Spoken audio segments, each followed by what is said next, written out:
There is great interest in this particular webinar, sir. Yes, we see that. Number of registrations increased further. So I see. How many? We have almost 2,400 registered from 66 countries. Right. How many countries? Now 143.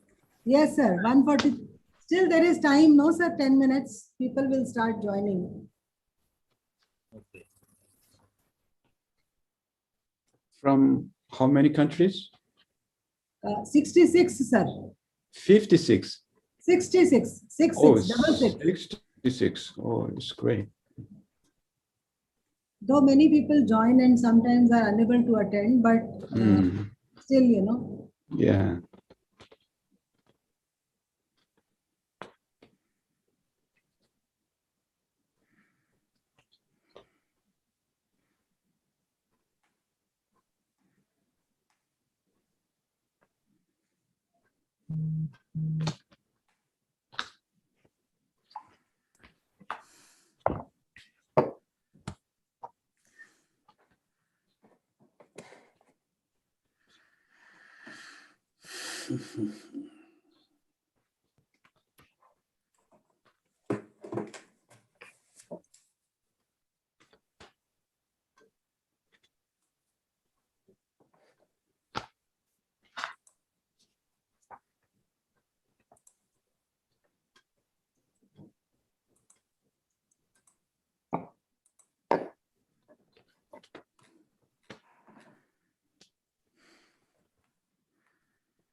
Good morning, everybody.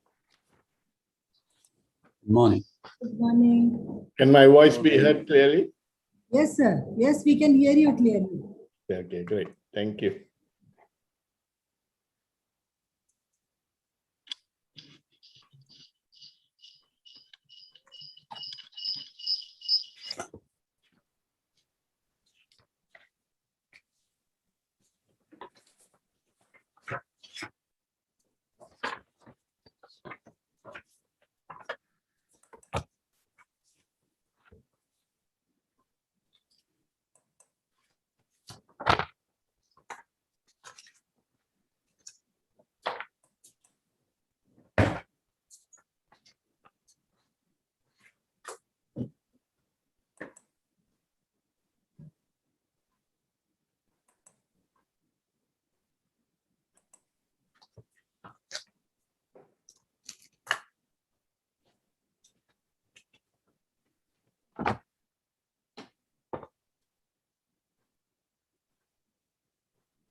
Sir, Dr. Heidi is having a little difficulty in joining the link. We've just resent her. So we'll wait for a few minutes, 2-3 minutes. Okay. Sure. No. Hi, Fiba. I'm on now. Thank you. Okay, she has joined. Okay, Vibha. thank you. Thank you so much. Thank you very much. Hi, Heidi. Good morning. Hello. Good Good afternoon. Yeah. There we go. Good afternoon. Good Thank afternoon. you. Yeah. Yeah.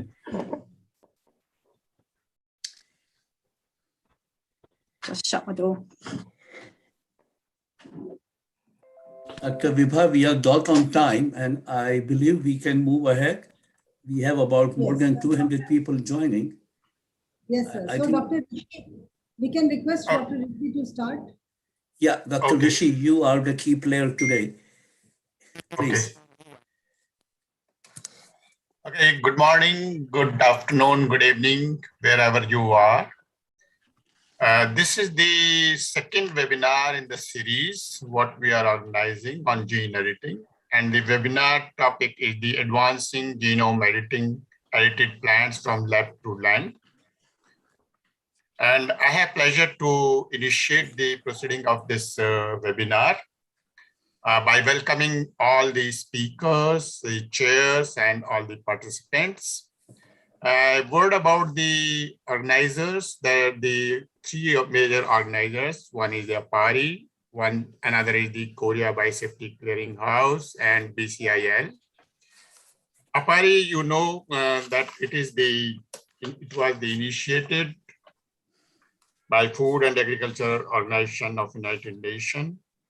It is voluntarily member-based and non-profit organization for sustainable agriculture development in Asia and Pacific region. Under its program on APCO app, that's called Asia Pacific Consortium on Agriculture Biotechnology, these webinars are organized. Our valuable partner is the Korea Biosafety Clearinghouse mechanism, which was set up under the Cartagena Protocol, and which is the organization to assist the parties for better compliance of the obligation under the Cartagena Protocol and exchange information about LMOs. BCIL is one organization which is public limited company promoted by the Department of Biotechnology India, and it is a nodal agency to facilitate accelerated commercialization of biotech products and processes. Ladies and gentlemen, these webinars have been guided by a very high-level steering committee consisted of many eminent biotechnologists, regulators, and policymakers. And our today's webinar co-chairs, Dr. Heidi and Dr. Zhang are also the part of the steering committee. So we are thankful that for the steering committee who have been guiding us all through to accomplish this webinar series and later on the resource document, which Dr. Ravi will tell about why we are organizing all these activities. I'm happy to inform to all of you that the interest generated all over the world is tremendous, which is evidenced by the registrants. The participants have registered about 2,400 from 66 countries all over the world. It's my pleasure to introduce Dr. Ravi Khetrapal for his remarks. A word about Ravi Khetrapal. He is the Executive Secretary of Asia Pacific Association of Agriculture Research Institution, that's commonly known as APARI, since 2017. Based at Bangkok, but currently he's working from Melbourne. He is undertaking APARI activities in the region, including execution of the project sponsored by FAO, EU, WTO, ACIR, COA, and USDA on knowledge management, agriculture innovation system, agriculture science technology indicators, pesticide risk mitigation.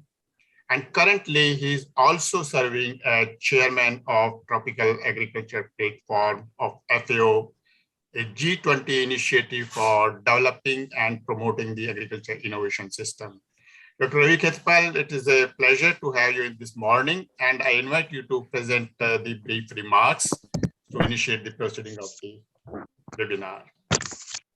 Dr. Ravi Khetpal, please. Thank you, Dr. Rishi. Well, welcome to everyone once again, and good morning, good evening, good afternoon, wherever you are. Dr. Rishi has given you a brief on what APARI is. And I may just like to add that APARI is working hard as a regional platform to help the Asia and Pacific community to achieve sustainable development goals of United Nations, which you all know where Asia is lacking far behind as per the report from United Nations Economic Social Commission of Asia and Pacific. And we are not even halfway through. COVID-19 has further compounded the situation. We are demographically a very populated continent with 60% of the world population. Having said that, the challenges in agriculture, research, development, and innovation before all of us have become more and more. And some of those challenges are indeed surmountable where the technological innovations are concerned. Though natural calamities and disasters are some areas where we all have to live with and mitigate as much as we can. Coming to the field of agricultural biotechnology directly, there have been challenges all through, right from the investment up to its application and some complications of the uptake of technology. Hostile public backlash in European Union and other parts of the world on GM crops due to ethical considerations from consumers' angle. In this background, gene editing, as you all know, is a very important development that holds promises for all of us to advance and sustain agriculture sustainability and nutrition security. Rich pipeline of gene-edited plants have been developed by both public and private sector across the Asian continent. The application of gene editing is, if you look at the Asian scenario, it needs objective evidence-based information to develop and implement coherent, harmonized policies to guide research. Adoption and trade of gene-edited plants and derived products is a challenge. And in anticipation of this large-scale commercialization, to make it happen in a smooth way for gene-edited plants, there was an important regional consultation held in Korea, the second Asia Forum on Gene Editing, which was held in Gangwon in Korea about 3 years back. Following that, APARI organized the international conference with expert consultation with ICRISAT, and also which resulted in series of recommendations relevant to potential regulation of gene-edited plants. Now, APARI has initiated the exercise of development of a comprehensive resource document on application of gene editing in sustainable agriculture and food security in Asia-Pacific region with the support of BCIL and a large number of experts from the region that we hope will provide to governments and other interested stakeholders with information needed to inform policy development, particularly as regard issues related to any potential regulation of gene-edited plants. Regulatory challenges are many, and since the modern biotechnology took birth, we came out from the era of tissue culture, the regulatory challenges have been more and more, and we have seen a lot with the GM plants across the world. Now, the objective of this resource document is to help the countries in Asia Pacific which are at diverse levels of development in terms of biotechnology and its regulation, to have a policy positioning with the government. Unless we have a proper policy positioning in terms of the application of the gene-edited plant, we would not be able to have a real commercialization, and we may not have the right kind of investment in biotechnology. For the resource document, we are going to cover all these points. We have developed the outlines of the document already. We will have key issues relevant to research, development, and deployment of gene editing in plant in agriculture.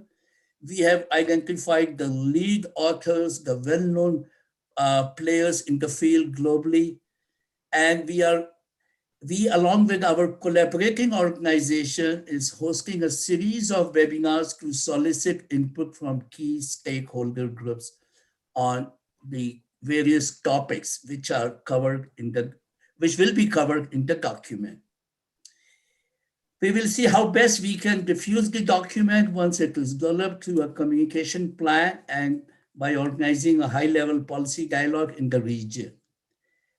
However, in the whole process, we have also envisaged having 3 webinars. The first one we had on genome editing tools and its application for targeted plant breeding. We learned a lot through that webinar on the application of gene editing in agriculture in improving food and nutritional security and the various areas that needs to be addressed. We had very useful input from the participants. And in the series, the second webinar, which is going to start now, or where we all are right now, on advancing genome edited plants from lab to land, which is being moderated by Dr. Heidi Mitchell and Dr. Ho-Ming Zhang. We also have in this webinar discussion on case studies from Philippines, Malaysia, and India on the lab to land parameters, issues, and challenges.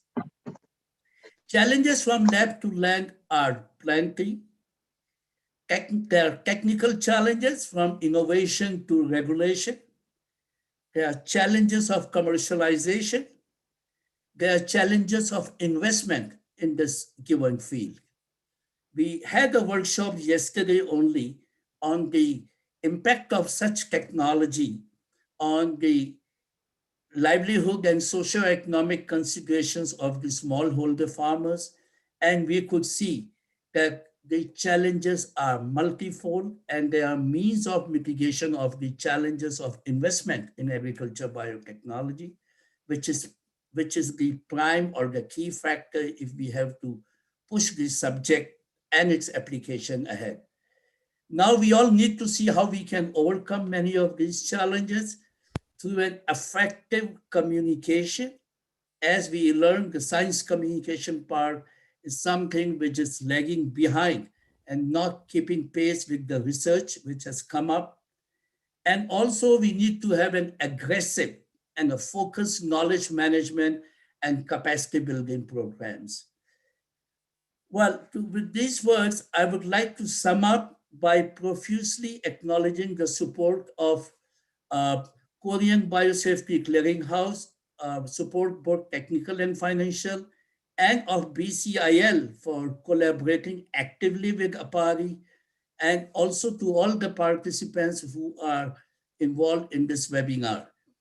Special thanks to all the esteemed members of our steering committee, which Dr. Rishi was mentioning, who carved the roadmap of webinar series for initiating the exercise of reviewing the genome editing tools, its application from lab to land, and enabling policy positioning, which in fact, this enabling policy positioning will be the next in the series.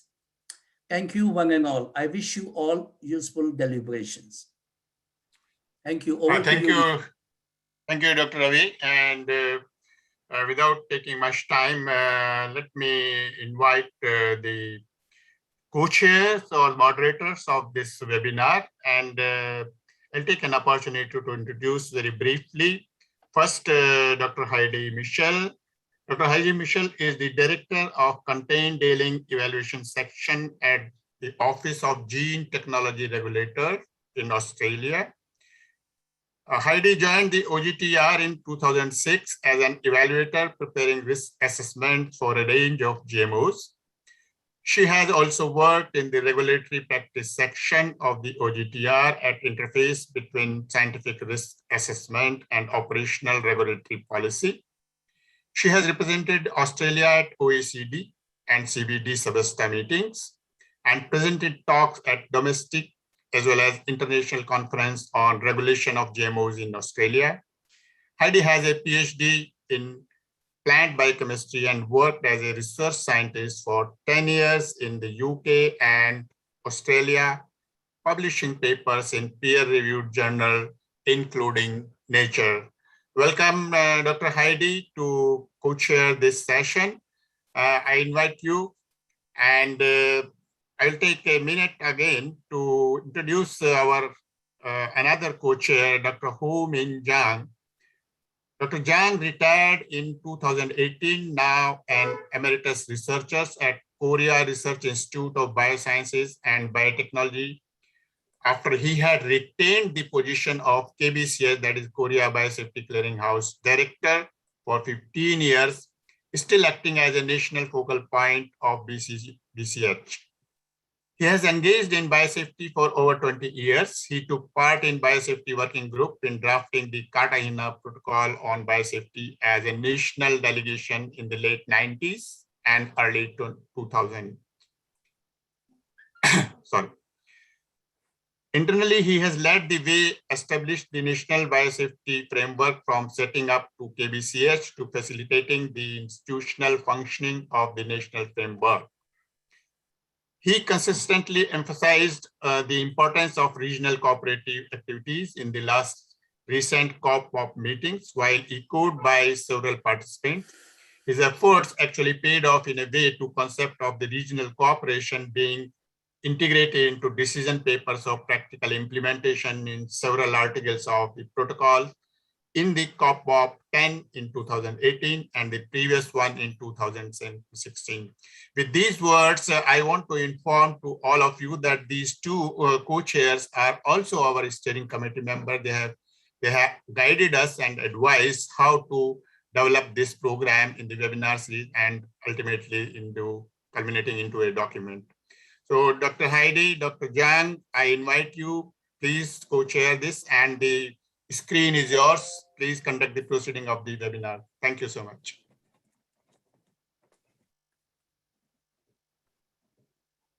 So good morning. Thank you for the very kind introduction. I think Dr. Jang and I are very excited to be chairing this webinar today. As was mentioned, Dr. Ravi Katapa mentioned, the previous webinar discussed the tools and the applications for targeted plant breeding. And we heard a lot about different examples of where targeted plant breeding or gene editing had been used in the lab. And also, I think Dr. Botello talked about other advanced gene editing tools that could be used in the future. So today's webinar is going to move on to getting those products, the gene edited plants from the lab and out into agriculture. So we've got three speakers this morning. We have Dr. Don McKenzie, who's talking about the context and status for regulation of genome editing in agriculture. We're then followed by Dr. Peter Thiggeson, who's talking about how the OECD views genome editing, and he'll also talk about Australia's perspective. And thirdly, we have Dr. Florida Carino, who's talking about the conventional and biological diversity and the Cartagena Protocol and the views that she's seen expressed there on genome editing. We then have a panel discussion with three speakers who are going to talk about country perspectives for genome editing. So I'd like to hand over now to my co-chair, Dr. Zhang.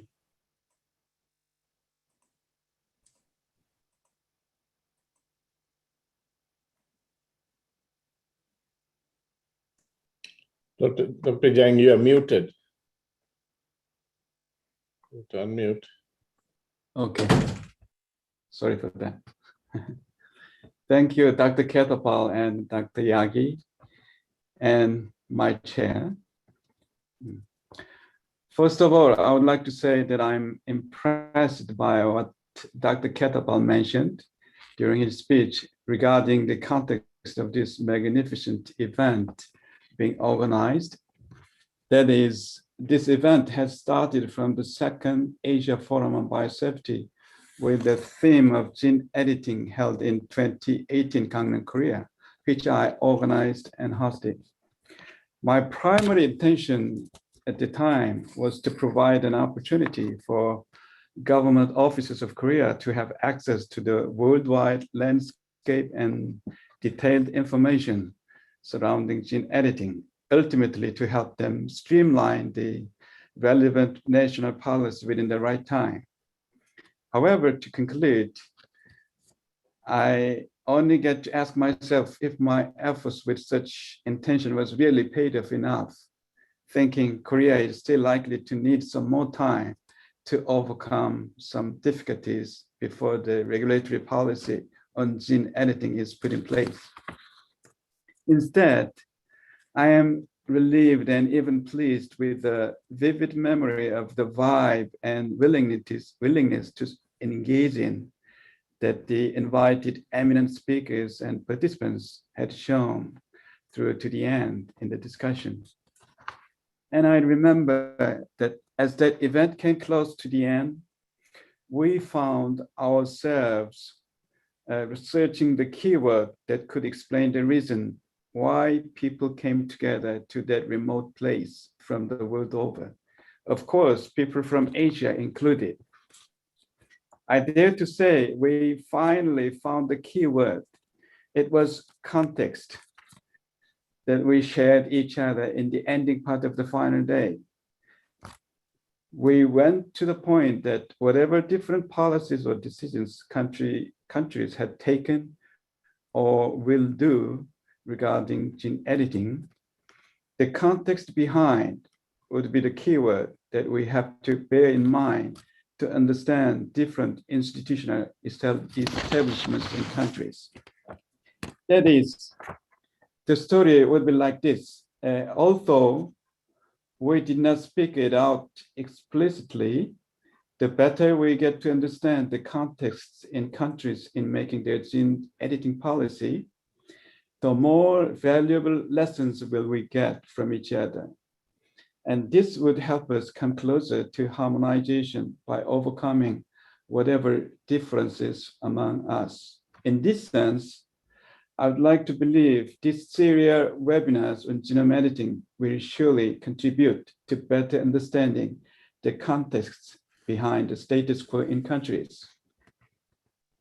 I once again thank the organizers for making alive and connect the Gangneung event to the subsequent steps to this big event. I know Dr. Viva Ahuza and Dr. Morgan McLean took the initiative for that. I appreciate very much.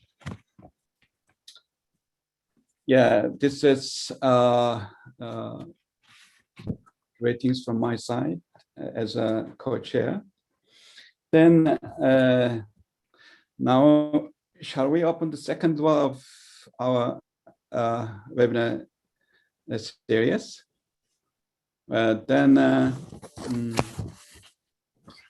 First, let me introduce the first speaker. Actually, we have I think we have a very brilliant lineup of esteemed speakers and panelists. Yeah.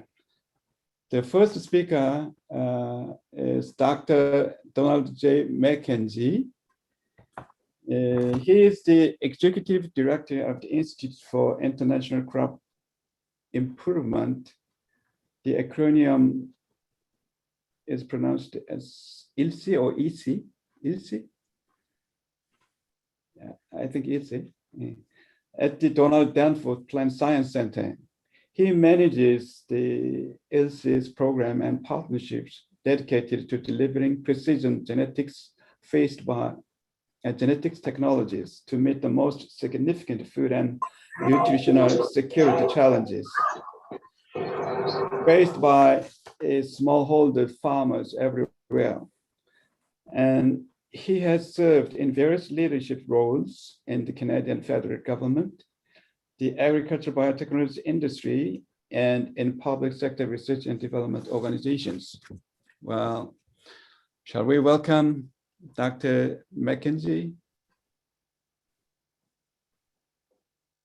Thank you, Dr. Jiang, and good morning, good afternoon, and good evening to all. Thank you as well to APARI, to the Korea Biosafety Clearinghouse, and to BCIL for the invitation to participate in this important dialogue on advancing genome-edited plants from the lab to the land. And lab to land really encapsulates what our mission is at the Institute for International Crop Improvement at the Danforth Center. We are really focused on trying to close the gap between innovation and impact. And all of our work is done in collaboration with National Agricultural Research Institutes and other international institutes around the world. And so none of the work that we do is done alone. It's always together in a large team. And our role in many of these instances is not just in provision of technology, but in helping to carry out the translational research and to provide the regulatory support that's often needed to get these products actually into the hands of farmers.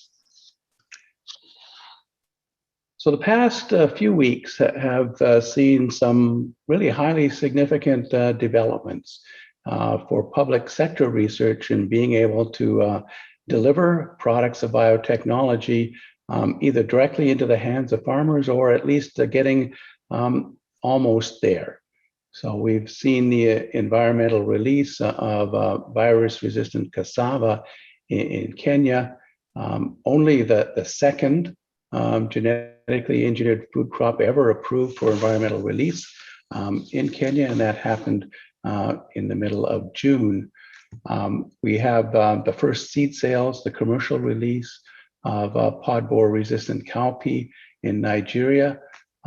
This represents the very first wholly public sector developed genetically engineered food crop released to farmers in Africa. And finally, we have golden rice, which was approved for commercial cultivation in the Philippines. And there are a couple more that aren't on this slide that are equally important. And those are the food approval of BT eggplant or BT talong in the Philippines, also on the 21st of July. And then even more recently, Indonesia has registered the first potato cultivars that contain bioengineered resistance to late blight disease, Phytophthora infestans, the causal agent of the Irish potato famine. So each of these achievements is noteworthy in its own right, but I think the other realization we have to come to is that at least for the three that are shown here, they represent technologies that are anywhere from 15 to 30 years old. The first description or publications on the use of RNAi technology for virus resistance came out in the early 2000s. The BT technology that's in the pod borer resistant cowpea was first commercialized in the United States in maize in 1996. And then Ingo Petraikas and Peter Beyer described the first events of golden rice back in the late 1990s. So the point that's worth making here is that the gap that's between innovation and impact for these products is really large. And we have to, I think, collectively work to urgently and significantly reduce these gaps. If we think that new plant breeding technologies or new plant breeding innovations are going to get a meaningful contribution to achieving sustainable development goals. So although the focus here is on how to manage or how to regulate or not regulate products of genome editing, I think it's worthwhile going back and just revisiting, well, how did we deal with the last new technology in plant breeding innovation? And so this would be roughly about 30 years ago, around about the time when some of the products I just described were being developed. And back then, it was really quite reasonable to ask the question whether or not the products of this new genetic engineering technology presented new hazards or risks, and whether the products or the technology itself should be regulated, and then how or if to do so. Back at what I'll call the beginning, around 1987 or so, for plant genetic engineering, at least in terms of thinking about potential commercialization, we had learned scientific societies from many countries come to the opinion that, no unique hazards existed. The risks posed by products of genetic engineering were really of the same kind as those associated with more conventional forms of breeding. And that risk really was not related at all to the process used to create the product, but really related to the product characteristics, to the phenotype of the plant, if you will.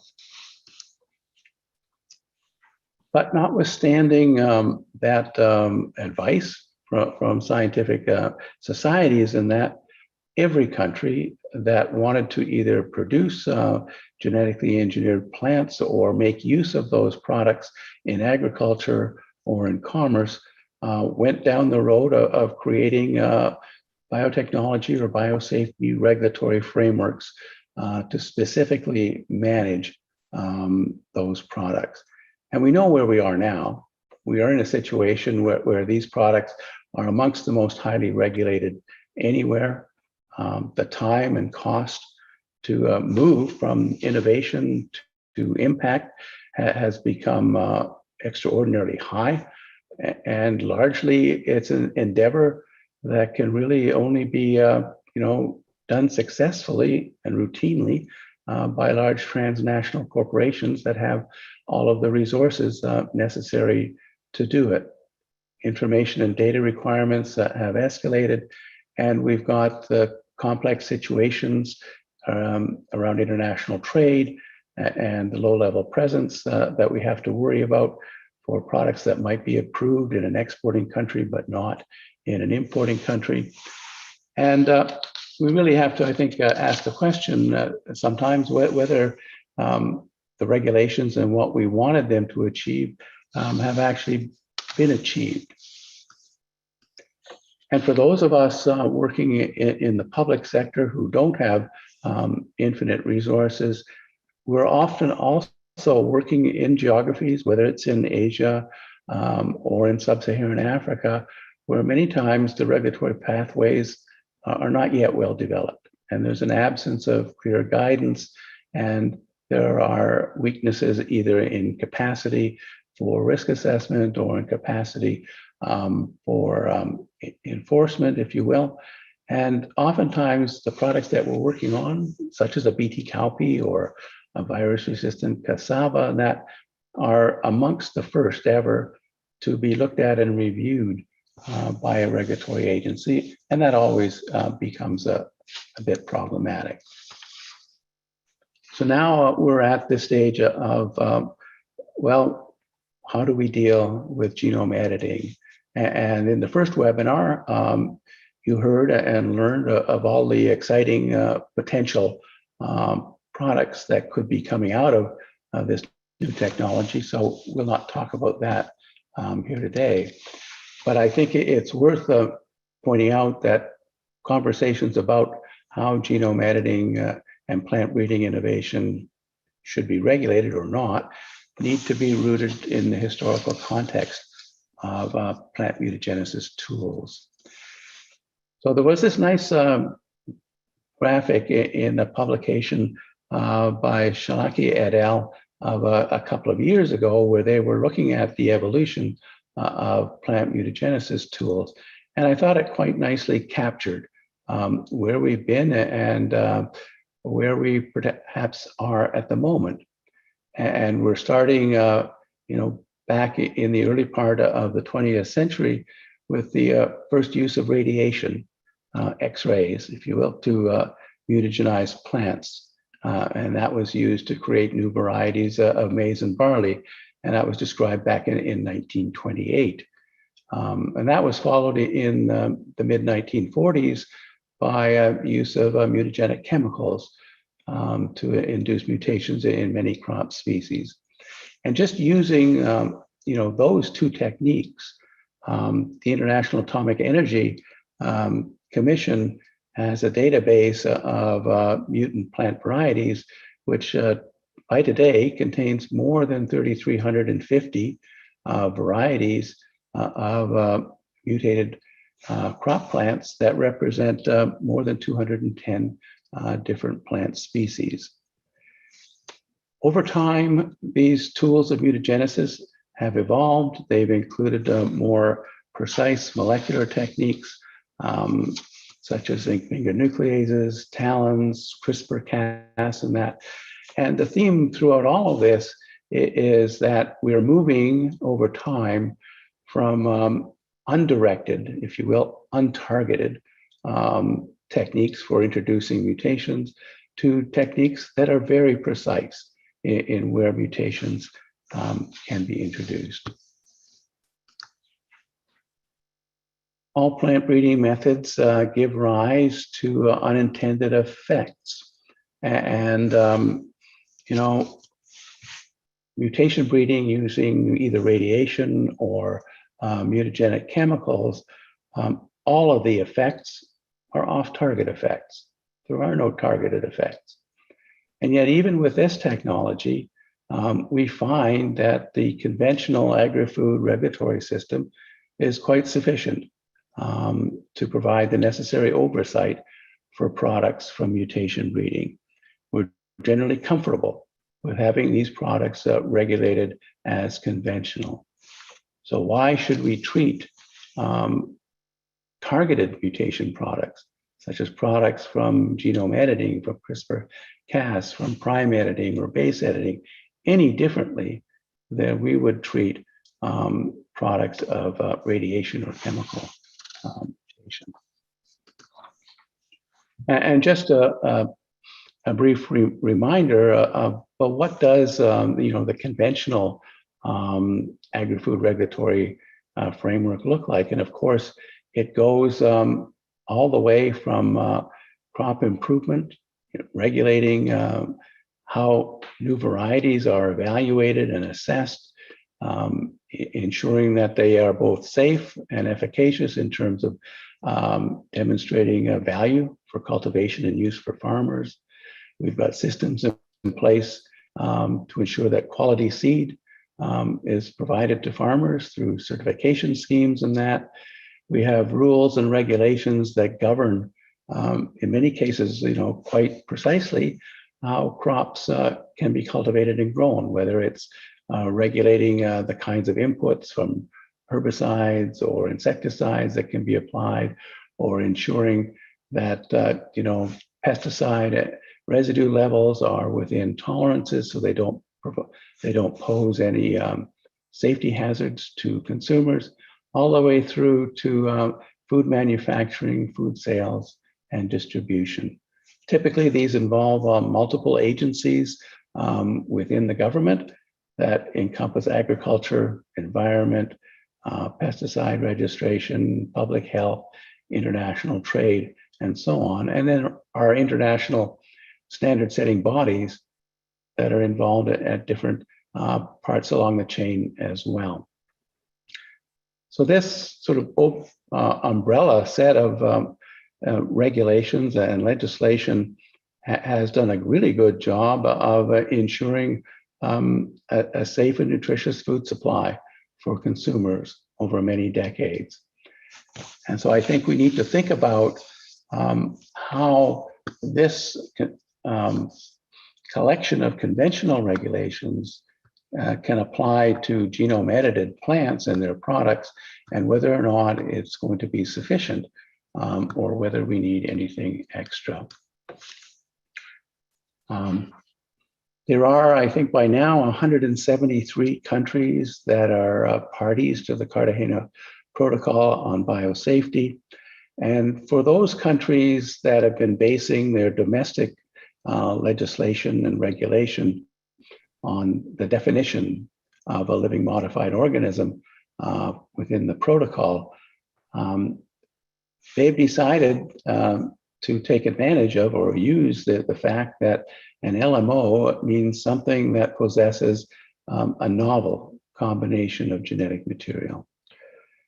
And many countries have taken the position that when we're talking about, for example, simple knockout mutations, SDN1 type of products that you, I'm sure, heard about in the first webinar series, and even SDN2 products that contain perhaps small changes or additions to the genome, that these in fact do not represent novel combinations of genetic material. And so many countries would take the view that these products are not LMOs and would not fall under the regulatory remit of their existing LMO regulatory framework. I'm going to give one example, and this is the example from Nigeria, which just this year finalized its national guidelines for the regulation of gene editing. Within the guidelines, they provide a very nice review of the state of play of genome editing technology, and they make note of the definition of an LMO within the Cartagena Protocol, and are basically taking the approach that gene-edited products that do not contain introduced transgenes or DNA will not be regulated as LMOs. And so that would include SDN1 and SDN2 products once they've been shown to be free of any introduced DNA. And on the one side of this chart, we have the schematic of the flow chart for how they would deal with applications of genome editing. And it's really about whether or not the product contains new introduced DNA or not, as to whether it falls under the remit of the GM legislation. Looking around the world, this is a summary chart that I adapted from CropLife International. What it does show is that, at least within the Western Hemisphere, there's a growing consensus, if you will, on how different countries plan on treating gene-edited products, with many of them deciding that products that don't contain introduced DNA or transgenes will not be regulated as if they were LMOs or GMOs. The rest of the world, though, is looking quite different at the moment. We have Europe and perhaps New Zealand that stand a bit apart. We have a number of countries that are still in the process of deciding how they're going to deal with gene-edited plants. And then we have some countries where perhaps the discussion has not even started yet, and it has yet to get going. What this chart really doesn't show very well, though, is some of the nuances on how different countries are approaching the problem. So, some of them, such as Australia, for example, are taking a differential approach as to whether the product is classified as SDN1 or SDN2. When you look at the United States as another example, there's not yet total coherence across the different regulatory agencies.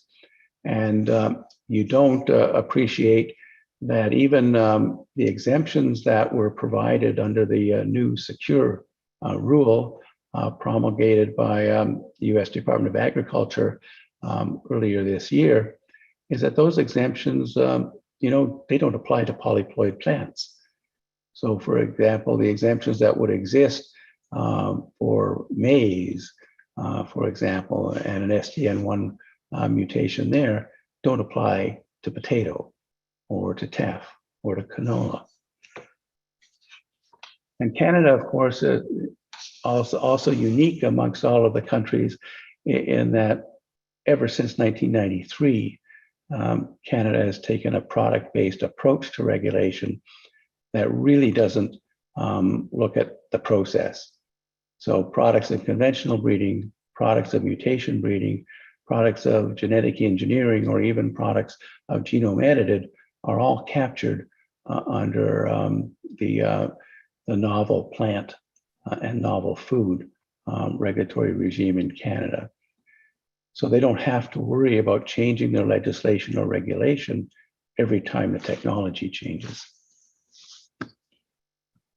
The one difficulty with this current patchwork approach, of course, is that when we think about international trade and the movement of seed or grain or even food around the world, that in order to facilitate trade and make sure that we don't have barriers erected, it's really important that countries take a consistent approach to how they're regulating agricultural commodities, including products of genome editing and that. In the existing regimes around genetic engineering, even though countries have taken different approaches, they generally have all decided, well, they're going to regulate it one way or another. And here with genome editing, I think that the hope and the desire is that countries move towards creating sort of exemptions that will allow these products to the marketplace sooner. So just some final closing comments, and to make note of, the vast majority of the market-oriented plant breeding innovations that we're talking about are mainly what we would call STN1 and STN2 products, and are virtually indistinguishable from the kinds of mutations that you theoretically could achieve using more classical methods. Regulatory systems ideally should be, obviously risk-based, but not tied to any breeding technology. I mean, we've talked about, right now, we're talking about genome editing, but in the future, what about epigenetics? And what about, using changing methylation patterns to result in different plant phenotypes? How are we going to regulate those? If we keep on linking our regulatory frameworks to the technology of the day, we're always going to be behind. We'll never be catching up. And so we need to focus our regulatory frameworks more on the characteristics of the final product, not the way it was produced. Creating an enabling policy environment, we really need to do that for our local researchers in that, for homegrown solutions to meet local food and nutrition security problems and that. And the real winners here will be smallholder farmers at the end of the day. The challenges are great. So we know Sustainable Development Goal number 2 is to eradicate hunger and achieve nutrition and food security, as well as sustainable agriculture by 2030. However, we also know that the statistics are going in the wrong direction. Hunger actually has been increasing, and it has been since 2015, and it's only gotten worse as a consequence of the recent COVID-19 pandemic. We only have 9 harvests left between now and 2030. So we really do need to think about how we can shrink that gap between innovation and being able to provide safe technology and impactful products for smallholder farmers. Thank you very much. Thank you. Thank you, Dr. McKenzie. I think you gave us a very elaborate introduction on many issues, from trying to define the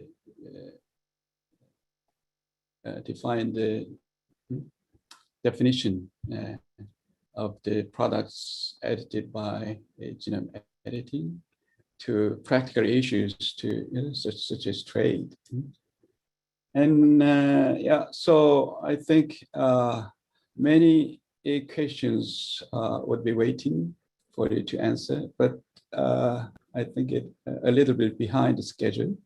So I would like those to be left until after the panel discussion time.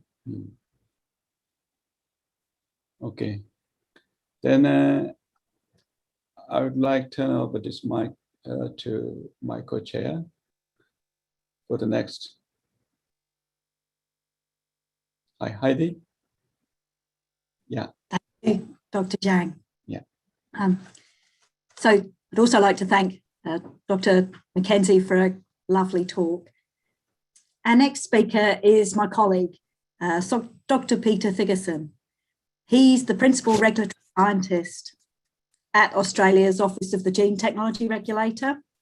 He's also the current chair of the OECD Working Group on Regulatory Oversight of Biotechnology, harmonisation of regulatory. Peter, you'll have to introduce that one. The focus of his role at the OTTR is risk assessment of GMOs, and he's interested in the implications of new technologies and other biological assessment frameworks. He has evaluated environmental release applications for GM plants and also has experience with legal and regulatory policy issues. So Peter, I'll hand over to you now. Thank you. Thanks very much, Heidi. Just unmuting myself and I'll see if I can share my screen. And launch that to there. So hopefully you can all see that. Now I'll just turn the laser pointer on. So Heidi's introduced what I'm going to talk about. Good morning, good afternoon, good evening, everybody. Thank you very much to the organisers for the opportunity to present as part of this webinar. So this is an overview of what I hope to speak about, or for you to take away today. I'm going to probably go over some of the ground that Don has just gone over, but maybe from a different perspective. So some of the background to genome editing and its regulation, and trying to frame that as what's the problem. I'm going to spend some time talking about definitions and principles, and the current Australian regulation will provide something of an example for that. And I will also talk about OECD activities. So as Heidi said, I'm the current chair of the Working Party on the Harmonisation of Regulatory Oversight in Biotechnology. So it is a bit of a mouthful. The very simple key message that I hope everybody takes away from this talk is to have clearly in mind the difference between legal and scientific definitions and legal and scientific arguments. And Don spoke about enabling policy environment, and I'll come back to that. And a disclaimer, this is my own analysis. This isn't the view of the Office of the Gene Technology Regulator, nor is it the view of the OECD.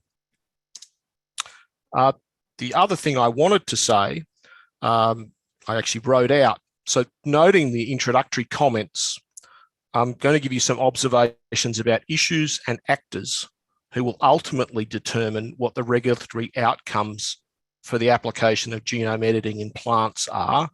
Or to put that very simply, you have to consider who will decide what those outcomes will be. So Don also already touched on this history, and I'll reiterate very quickly on this slide. I won't go through everything. So recombinant DNA started in 1975. There was a conference in Asilomar where the scientists adopted what we would now call a precautionary approach, where they were uncertain about what this stuff of life mucking about with it would do. In about the year 2000, individual jurisdictions and internationally with the Cartagena Protocol on biosafety, laws are instigated by jurisdictions to regulate this new technology as it was coming to market. In fact, coming to market before then in the mid-1990s. If we jump ahead through new plant breeding technologies to genome editing, and I'll just mention synthetic biology, it's possible that the speaker following me will talk about that in the context of the Cartagena Protocol. But probably the main thing I want to iterate here is we have some legal rulings on whether gene-edited organisms will be subject to GMO regulations, and principally the one that everyone I think is aware of is the European Court of Justice ruling in 2018. So some context. So I said around the year 2000, we have recombinant DNA or GMO laws introduced. It was a new technology, a precautionary approach with a requirement for pre-market safety assessments, but with the intentional exclusion in most of those systems of what we might call traditional breeding. And Don went through in a nice detail the mutagenesis techniques. So kind of three different approaches adopted globally to regulating recombinant DNA. One was to have a process trigger, just kind of in line with that Asilomar beginning, and virtually all the countries of the world have adopted this approach, and most of the Cartagena Protocol signatories have this approach of a process trigger. The EU does, Australia does, Korea does, a number of the other countries present in today's participants do. The second approach is a product trigger based around novelty. Canada and New Zealand, to varying degrees, have such a trigger. They also consider the process if you look behind how they actually do their assessments once the capture for regulation has happened. And the third approach is to adapt existing laws without making any GM specific laws or laws which are intended specifically to capture GM. And the USA is the best example of this, but that also considers aspects of product and process, and the adaptation of the US plant health laws, I think, leave it off the early technology of agrobacterium transformation, where agrobacterium is considered a plant pest. Using Australia as an illustration, we have a process trigger. We have very broad definitions, but with some exclusions. So a very broad definition of a GMO, organism modified by gene technology. And gene technology is also very broad, any technique for the modification of genes, but with some exclusions.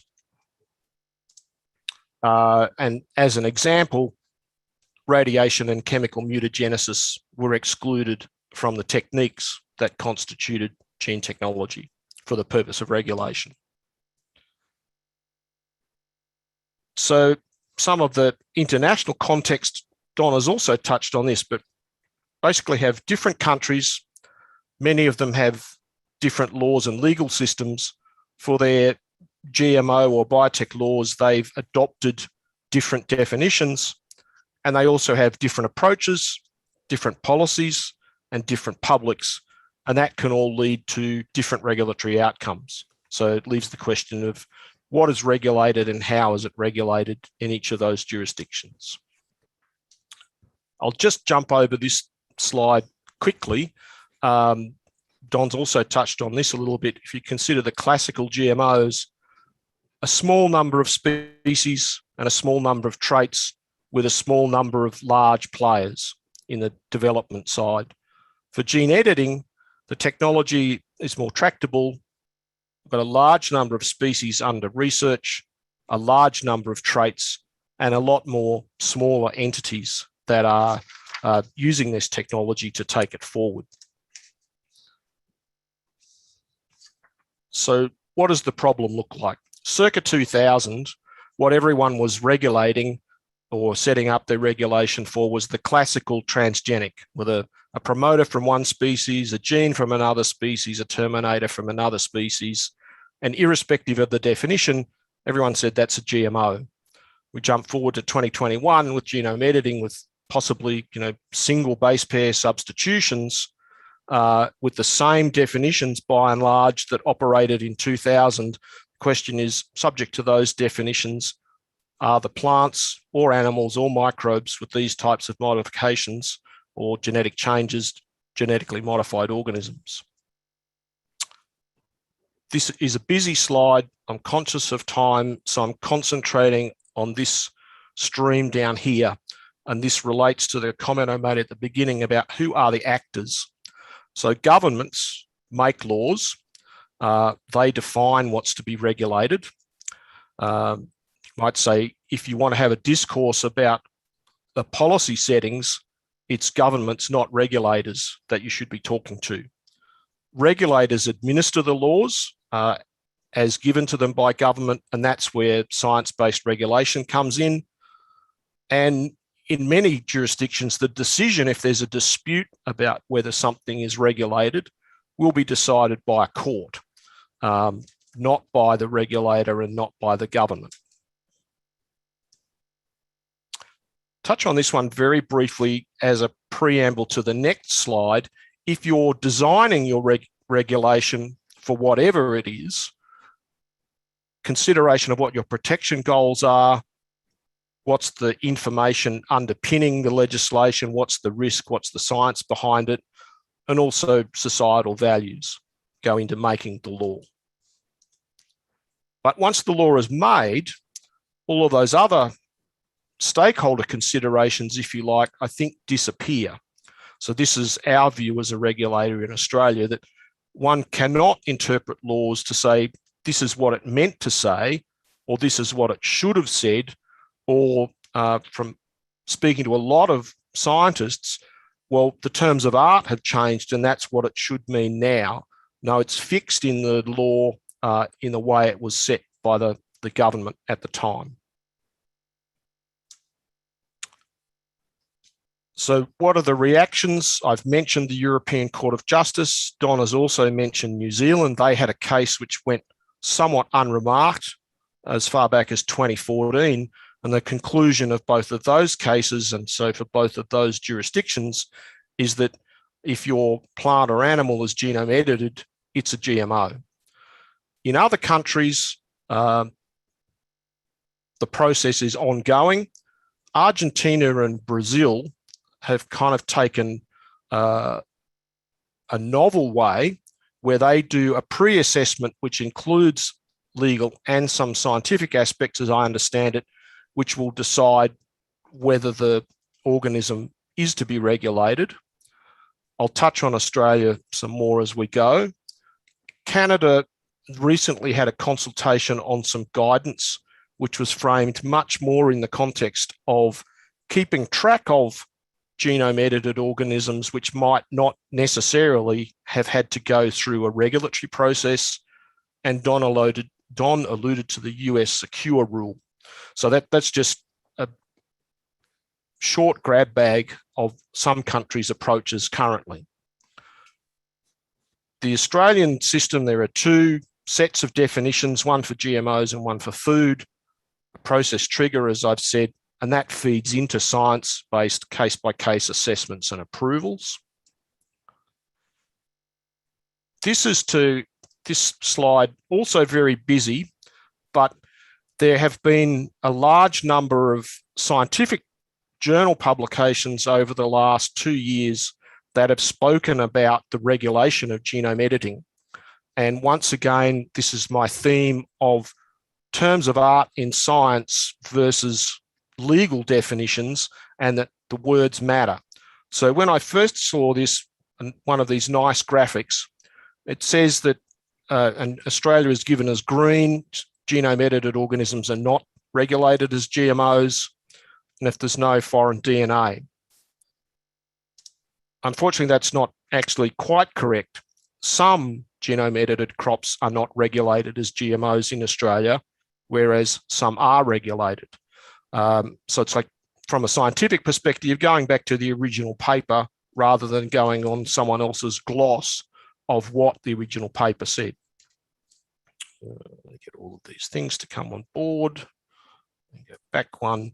The very short story about what is excluded under Australian regulation for genome editing is SDN1 modifications where no guide template for repair is added. So that's what's excluded.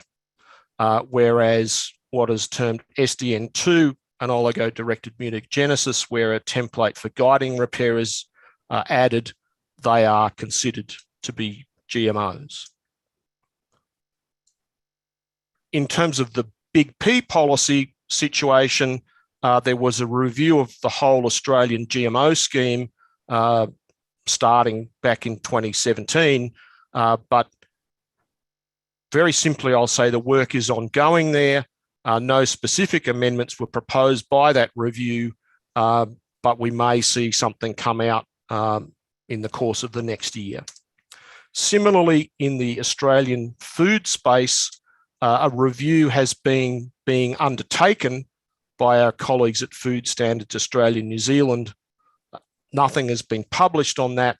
That work is ongoing. So once again, watch this space. Okay, jumping to OECD. So said, I've participated in this working group, which is really about environmental biosafety, which you can say historically has been about transgenic organisms or GMOs. Its major output is consensus biology documents to serve as the baseline comparator information where assessments are required. There's a sister group for foods and feeds, and they produce compositional documents, which is related to substantial equivalence. And the idea is to have a common base of scientific information to inform assessments. I'll just show this slide very quickly, the OECD principles from very, very early on. If you have to do an assessment, an environmental assessment of an organism, whether you call it a GMO or not, it's a trait-based assessment suggestion. So the parent species, the receiving environment, and the trait contribute to your assessment. In terms of genome editing specifically, in 2014, so questions were being raised about whether, with the advent of what were then called simply new plant breeding techniques, of whether current approaches and paradigms for environmental risk assessment of transgenic plants were applicable. And so a workshop was held, and the very short story conclusion, and I'll read the whole thing out, is that current guidance and tools for environmental risk assessment of transgenic plants are applicable to plants developed by new plant breeding technologies where such an environmental risk assessment is required. Closer to where we are today, in 2018, OECD hosted a conference about genome editing and its implications for health, environment, and regulation from agricultural applications. Touched on three elements: the technical developments, risk assessment issues, and I think relevant to our discussions today, regulatory and policy approaches in various countries. The proceedings of the whole conference were published in a special supplement in transgenic research, so you can see what each of the countries that presented, particularly in the regulatory policy space, had to say there. Currently, and since 2014, information sharing became, for what I would call genome editing, became a standing item on the agenda. And the take home here for the audience to see what other countries are doing is that from this year, what's called the tour de table, this information sharing, including relating to NPBTs or genome editing, has been published. So that's the first time these country reports are published, and you can find them at that web link. So I'm going to come in just on the time I was given. To recap, Don said this, very rapid scientific advances, genome editing potentially being applied to many species in many environments with many traits. A key part of the debate is about definitions and country policy approaches. Some of the principles underpinning this debate is the legislation that we started with was set up with this precautionary approach. I've touched a little bit on the global state of play and its implications. And there is an ongoing regulatory policy debate. And my take-home message, particularly for the scientists, and recalling Don's comment about people who are working on this wanting to influence the policy environment, is to concentrate or very clearly clarify in your mind what's the scientific argument, what's the legal argument, and to recall who are the actors that determine how the regulation is set, and to dialogue with those and not to pick the wrong actor to dialogue with. So I'll stop there. Thank you very much.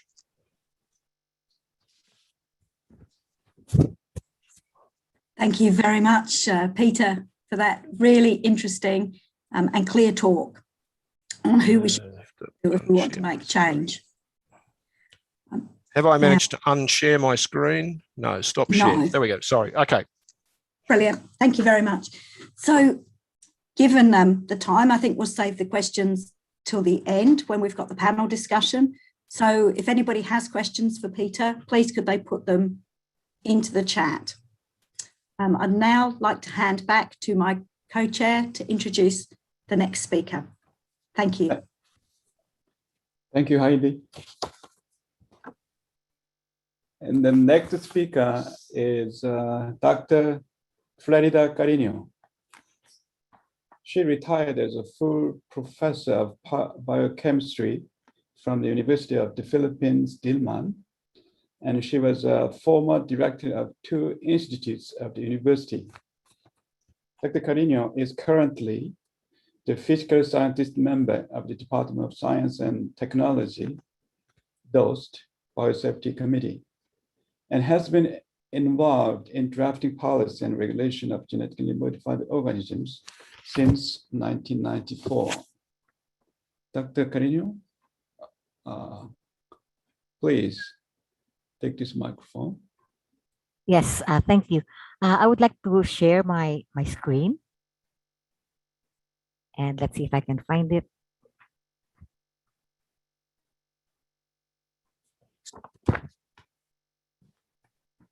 So I'd like to start from scratch. Okay, so you had the last slide shown first before I started.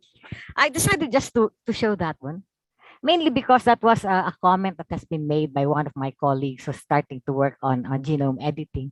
She said that for every innovation, there seems to be a regulation. And then after that, an international convention that can drive my innovation into oblivion. And sometimes when I attend the meetings of the CBD, the CPB, and discuss genome editing, sometimes I have the feeling that she probably is right. Anyway, before we go through the different alphabets of genome editing, I would like to have a first comment that I would make with respect to the CBD and the CPB. It is seldom that you're going to see the words genome editing or gene editing outside the brackets in any of the conventions on modern biotechnology that you'll find, both in the Convention on Biological Diversity and on the Cartagena Protocol on Biosafety. So the major topic of our talk, genome editing, is not even usually said together in any of the conventions that we have actually agreed with. Okay, so Agenda 21 actually commits all the states towards sustainable development. And of course, it looks at every area of human activity that would impact the environment. So to be able to come up with a mechanism for translating the principles of Agenda 21 into practical terms, we actually came up with the Convention on Biological Diversity, CBD, the first 3 letters for an alphabet, whose three major goals would include the conservation of biological diversity, the sustainable use of its components, and the fair and equitable sharing of the benefits arising from the utilization of these genetic resources. And they cover everything. So this international convention has 196 parties. Okay, and so if you look at the world map, you'll see that only 4 countries are not members of the Cartagena of the Convention on Biological Diversity. The U.S. is a signatory, but it has not ratified this treaty. Then you have a few others. We have, for example, other non-members will include Iraq, Andorra, and Somalia. The CBD implements its goals through 2 protocols and 1 supplementary protocol. The Cartagena Protocol on Biosafety, so if we rumble the terms a little bit, it's CPB, with its sub-protocol on liability and redress, known as the Nagoya Kuala Lumpur sub-protocol. And then for access and benefit sharing, we have the Nagoya Protocol on access and benefit sharing that will try to share the benefits that may be derivable from the genetic resources of one particular party. Okay, so initially discussions on developments of technology was actually brought to light in the COP-MOP in Bonn, Germany. COP means Conference of Parties, MOP means Meeting of Parties. So when we're talking about Cartagena Protocol on Biosafety, we will be usually using the terms COP-MOP. But for the Conference of Parties that usually just deals with the Convention on Biological Diversity, we will usually just say COP. So this particular COP tried to articulate the mechanism or the procedure for identifying new and emerging issues so that the discussions, or shall we say the topics that need to be discussed in the COP would not be too many, and would also mean that you do not clutter the agenda with too many things that you have to consider in a limited amount of time. So the SynBio, if it happens to be a new and emerging issue, would have to satisfy the criteria that has been set in decision COP9, item 29, paragraphs 11 and 12. The NEI criteria, I'll just mention this quickly in passing. You have relevance, new evidence of unexpected and significant impacts on biodiversity, urgency, actual geographic coverage, and potential spread. And as I go through this rapidly, try to think whether or not gene editing or genome editing will fall under this criteria. And then 3 more, evidence of the absence or limited availability of tools to limit or mitigate, magnitude of actual and potential impact, and then magnitude of actual and potential impact to the productive sectors. So you have magnitude and actual and potential impact to humans, as well as to the productive sectors and economic well-being. SynBio, as a concern, served as the introduction that will bring into the fray genome editing. So genome editing doesn't come together as one term. It simply is subsumed, okay, by the terminology release of synthetic life, cell or genome into the environment. And that was first brought to fore in the substa number 14, okay, item 16, paragraph 4, which was articulated in Nairobi, Kenya in May of 2010. Okay, so synthetic biology was not even given a full formal term. It was simply said to be present, to be part of synthetic life. And then in the same line, they mentioned cell or genome. But synthetic biology has now been utilized as a standard term, and synthetic life apparently has gone into oblivion. In COP10 in Nagoya, Japan, decision 13, paragraph 4, the formal usage of synthetic biology actually came into light when the COP-MOP invited the parties, other governments, and relevant organizations to submit information on synthetic biology and geoengineering. So in 2010, we have not seen the term gene editing yet in any of the documents that have been produced by the COP. Okay, they said that if synthetic biology is going to be part of the consideration for the substa or the subsidiary body on scientific, technical, and technological advice, it should comply with the conditions that have been set in COP 9, item 29, paragraph 11 or 12. Okay. Although it said that even if it has not complied with these requirements or these criteria, it is best to apply the precautionary approach prior to the release of synthetic life, cell, or genome. Look at the terminology: synthetic life, cell, or genome. Not genome edited, but entire genomes. In COP 11 in Hyderabad, India, decision 11, paragraph 4, said that noting based on precautionary approach, the need to consider the potential positive and negative impacts of components, organisms, and products resulting from synthetic biology techniques, okay, must actually be taken into consideration, and that the decision, however, has not accepted that synthetic biology is going to be part of the new and emerging technology that has to be discussed formally in the COP.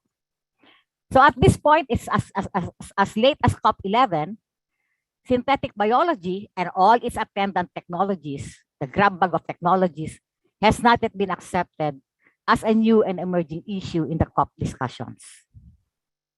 In COP 12 in Pyongyang, South Korea, okay, again, it has not yet established whether or not synthetic biology as well as its attendant technologies are going to be part of the new and emerging technologies.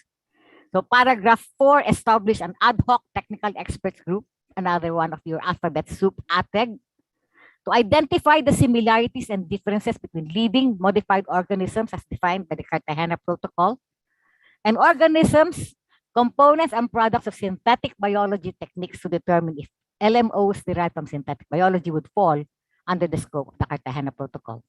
And then the major directive is for the ad hoc technical experts group to work towards an operational definition of synthetic biology, comprising inclusion and exclusion criteria using all relevant information based on scientific and peer-reviewed studies. So that was the directive given to the ATEG, okay? And this time you'll see that again, synthetic life, cells, or genomes did not include specifically genome editing or gene editing in the terminologies currently in use up to COP 12. Okay, again, decision 12, paragraph item 24, establishing an ATEG. The operational definition is its major directive, so that hopefully by COP 13, the operational definition would already have been set up. Okay, in the said convention, the Cartagena Protocol on Biosafety, CPB, it noted that synthetic biology can take into account the provisions of the Cartagena Protocol. And so whatever has been written in the Cartagena Protocol may apply to living organisms resulting from synthetic biology. It takes note of the conclusion as a substa, okay, relevant to the CBD, but not necessarily containing enough information to consider synthetic biology as a new and emerging issue. So at this point, discussions on synthetic biology and all its attendant technology packages is not yet formalized in the CBD. It urges parties and invites other governments to take a precautionary approach, however, in accordance with the decision 1111. The UNEP CBD, let me just get this out of the way.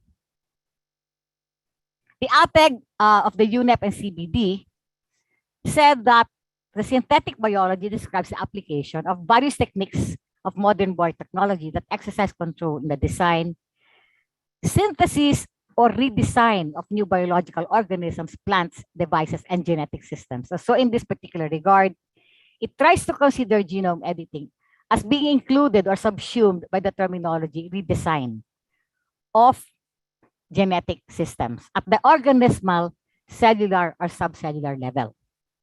And said now that for the very first time, it came into fore that you have genome editing taken together in a single breath. Synthetic biology, according to this ATEG of 2015, is particularly but not exclusively associated with the chemical synthesis, or this is where gene editing comes in, alteration of genetic sequences and nucleic acids, genome editing techniques, and an engineering-based approach to the construction of living organisms, and so on and so on and so on and so forth. So for the very first time, In the ATEG of 2015, genome editing was taken in a single breath. Now remember, this is a recommendation by the ATEG. This is not a decision by the CBD, nor of the Cartagena Protocol on Biosafety meetings. So what happens next? Let me just see if I can get this out. It's not moving. Okay. So in Cancun, the next COP, following that 2015 ATEG declaration, the COP did not accept the definition, but simply acknowledged. Sorry. Am I okay? I'm sorry. Okay. Please continue. Okay, sorry. Okay, so in COP in Cancun, Mexico, the COP did not yet adopt the definition provided by the ATEG, but simply acknowledged the outcome of the work of this ad hoc experts group on synthetic biology on the operational definition is actually seen. Okay, and essentially it acknowledged that the design, redesign, and manufacture or modification of genetic materials, living organisms, and biological systems would be a useful starting point for the facilitation of scientific and technical deliberations under the convention and its protocols. And so when it acknowledged the work of the ad hoc without actually accepting this particular definition, operational definition of synthetic biology, it seems to explicitly accept that redesigning the genetic material is tantamount to editing. In which case now, finally, the gene editing or genome editing technologies would now be formally included in the discussions on synthetic biology. Okay, COPMOP in Mexico takes note of the conclusion of the ATEG on synthetic biology that living organisms developed through current application of synthetic biology or in the early stages of research development are similar to living modified organisms as defined in the Cartagena Protocol. In this particular regard, there seems to be no real need to actually come up with new guidance documents for such products of this genome editing technology.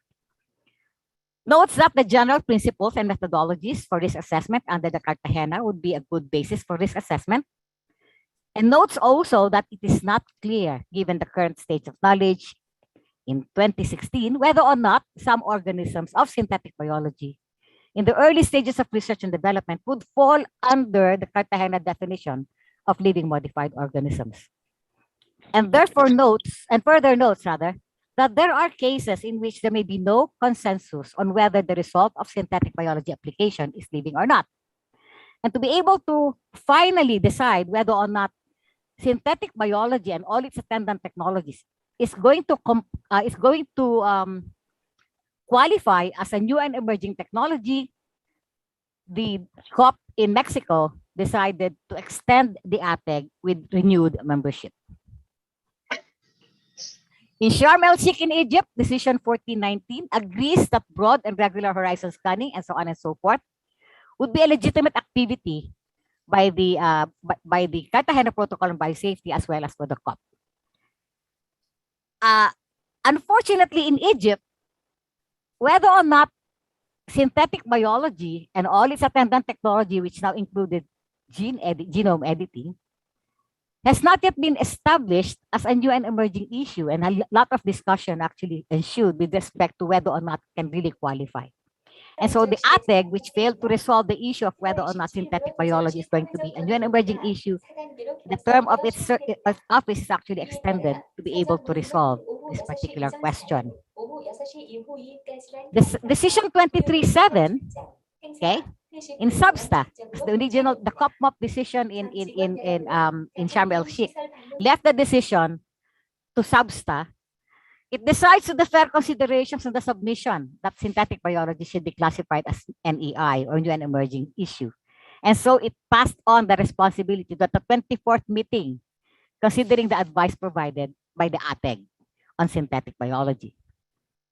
And of course, Substa 24 has said that the discussions on synthetic biology cannot yet be resolved. And if you look at this particular quote, it says everything is still under discussion. So at the moment, it stands that the issue of synthetic biology is not yet determined as to whether it is a new and emerging issue or not.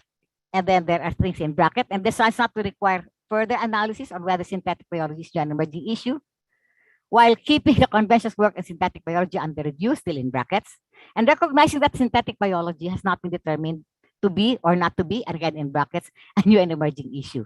But despite that, it still said that let us, however, continue doing our horizon scanning. So maybe sometime in the future, maybe in the actual COP that's going to happen sometime this year or early next year, depending on COVID, we actually be able to resolve whether or not synthetic biology is a new and emerging issue, indeed. Okay, so decision 24 L5 of the SABSTA in Montreal earlier this year decided to say it's okay to do horizon scanning, and we will support 1 to 2 intersessional periods of horizon scanning. Recommended that an ATEG for broad and regular horizon screening be actually constituted, and recommended that the executive secretary convene open-ended online forum to support the ATEG on horizon scanning. All this without having resolved the issue of whether or not synthetic biology and all its attendant technologies, including gene editing or genome editing, is going to be part of the agenda where a lot of discussions will actually take place. Gene editing under CBD and CPB. Gene editing has come up in the discussions under the Cartagena Protocol as a potential issue requiring further risk assessment guidance. Of course, everywhere that it is mentioned in the recommendations in COP-MOP, you always see it bracketed. Parties cannot agree on whether it should be a specific issue. Parties cannot agree on whether or not synthetic biology is a single issue or made up of several issues that would have to be dissected, deconvoluted, and evaluated separately.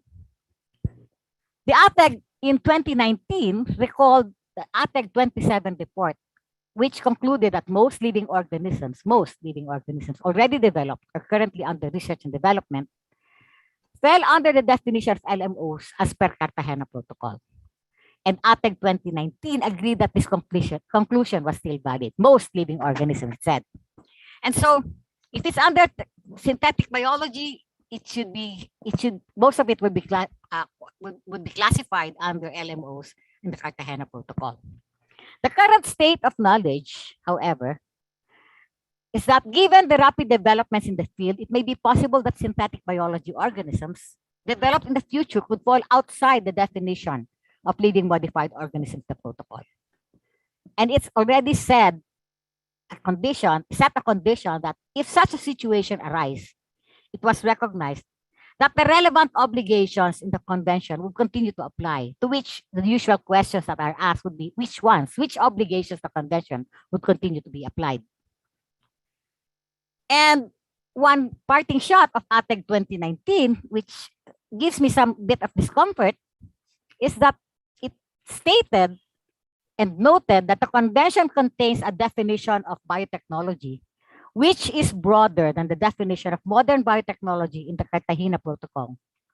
It was recognized that all parties to the convention have obligations with regard to biotechnology and living modified organisms, and that the Conference of Parties has adopted decisions with regard to organisms, components, and products of synthetic biology. And in my parenthetical statement, I would say this would include genome editing. So if it fails to comply, the way I read it is if it fails to comply with LMO as defined by the Cartagena, as well as modern biotechnology as defined again by the Cartagena, it would go back to the mother statement or mother definition of biotechnology, which it claimed is broader than the definition of modern biotechnology. And I went back to the original convention and it said that biotechnology is the use of any of the living organisms. So I'll actually come up with a product that is different from the original. Frida, can you conclude, please? Yes, Thank yes, you. yeah, that's my last slide. So thank you. And again, I would just like to flash the thing that this is a personal view, and it does not include the views of the Department of Science and Technology or the Philippine government. I just want to use this slide as a last section as a precaution that maybe for every innovation, there's always regulation and convention, international or otherwise, that may drive the innovation into oblivion. In this, I echo Don Mackenzie's sentiment that perhaps the regulation and any convention that we sign would have to be science-driven. So thank you very much. Thank you for listening. Thank you, Dr. Carino, for your excellent presentation. Yeah, especially it was very impressive. The history of gene editing related terminology. Yeah, it was very interesting. And then with Dr. Jang, yeah, okay, just one intervention. Mhm. With the permission of the co-chairs, we have a provision to have the 2 poll questions for which we have to have the response from the participants. And if you permit, then I will request Dilip to drop the questions on the screen. And the 15 seconds will be given to respond quickly by the participants. And these 2 questions result will be shown at the end of the webinar. This will be helpful to us. The question is, in your opinion, the most relevant thing to consider when assessing potential hazards in a new variety would be, you have to have a single choice, the technique that is used to produce the variety, the parents used to produce the variety, the resulting phenotype of the variety, and the compositional data. The second question is, which category of gene-edited plants is likely to trigger regulatory oversight? Again, you have to choose one. Plants containing foreign genes from any source, plants containing foreign genes from a different species, plants containing point mutation, or all gene editing plants. So you have the 10 seconds to respond to this question. Please go ahead.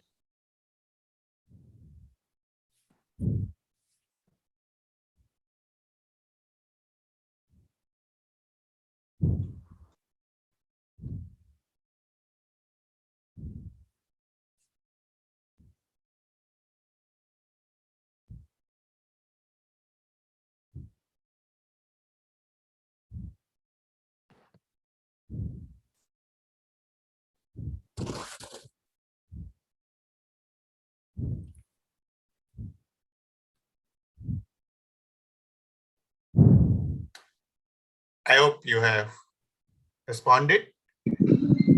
If so, then I again hand over to the co-chairs to conduct the panel discussion. Thank you, co-chairs. Thank you, participants. Thank you, Dr. Yagi. Well, then we'll have panel discussion time. And for this, I would like to hand over this to my co-chair, Dr. Mitchell. Yes, thank you very much. Could I remind people to mute when they're not speaking, please? We've had a couple of interruptions. So the next item on the agenda is a panel discussion. So in this panel discussion, we have experts from 3 countries in the Asia Pacific region. So from the Philippines, Malaysia, and India.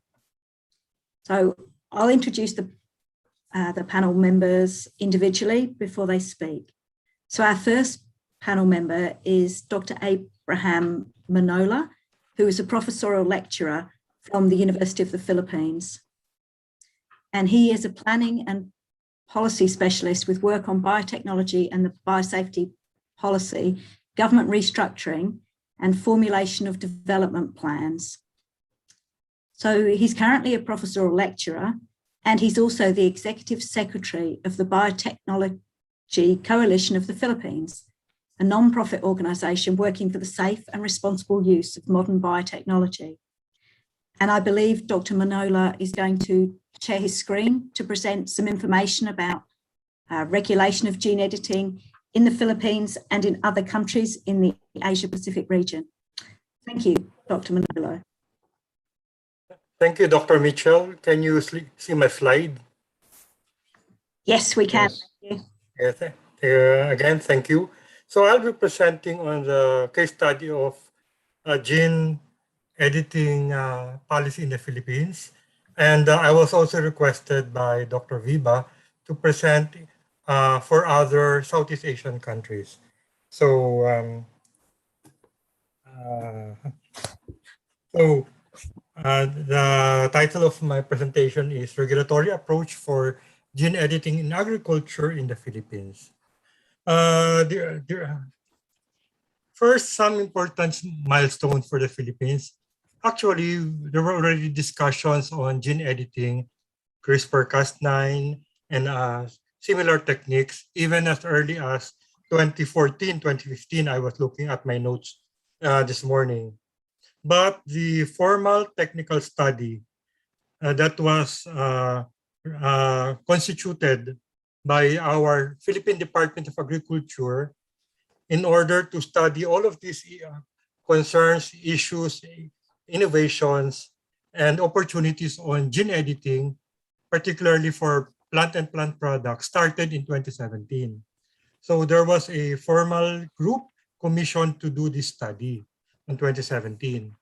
And in 2018, before the completion of this formal study, the group conducted technical briefings and consultations with different stakeholders before they completed their study. And their study was completed in 2018, and this was adopted by the Philippine Department of Agriculture.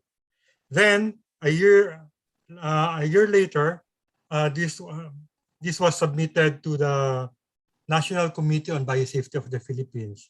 So what is the NCBP? This is the highest biosafety policy advisory body in the Philippines. So this is the highest national body on biosafety policy in the Philippines. And when this was submitted to the NCBP, they took it upon themselves to study the technical study itself, and they constituted their own technical working group. And in May 2020, they formally adopted the Department of Agriculture study recommendations, and they issued a resolution. So this is the NCBP resolution 001 of 2020. And dear colleagues, before I go to the next slide, I would just like to show to you this particular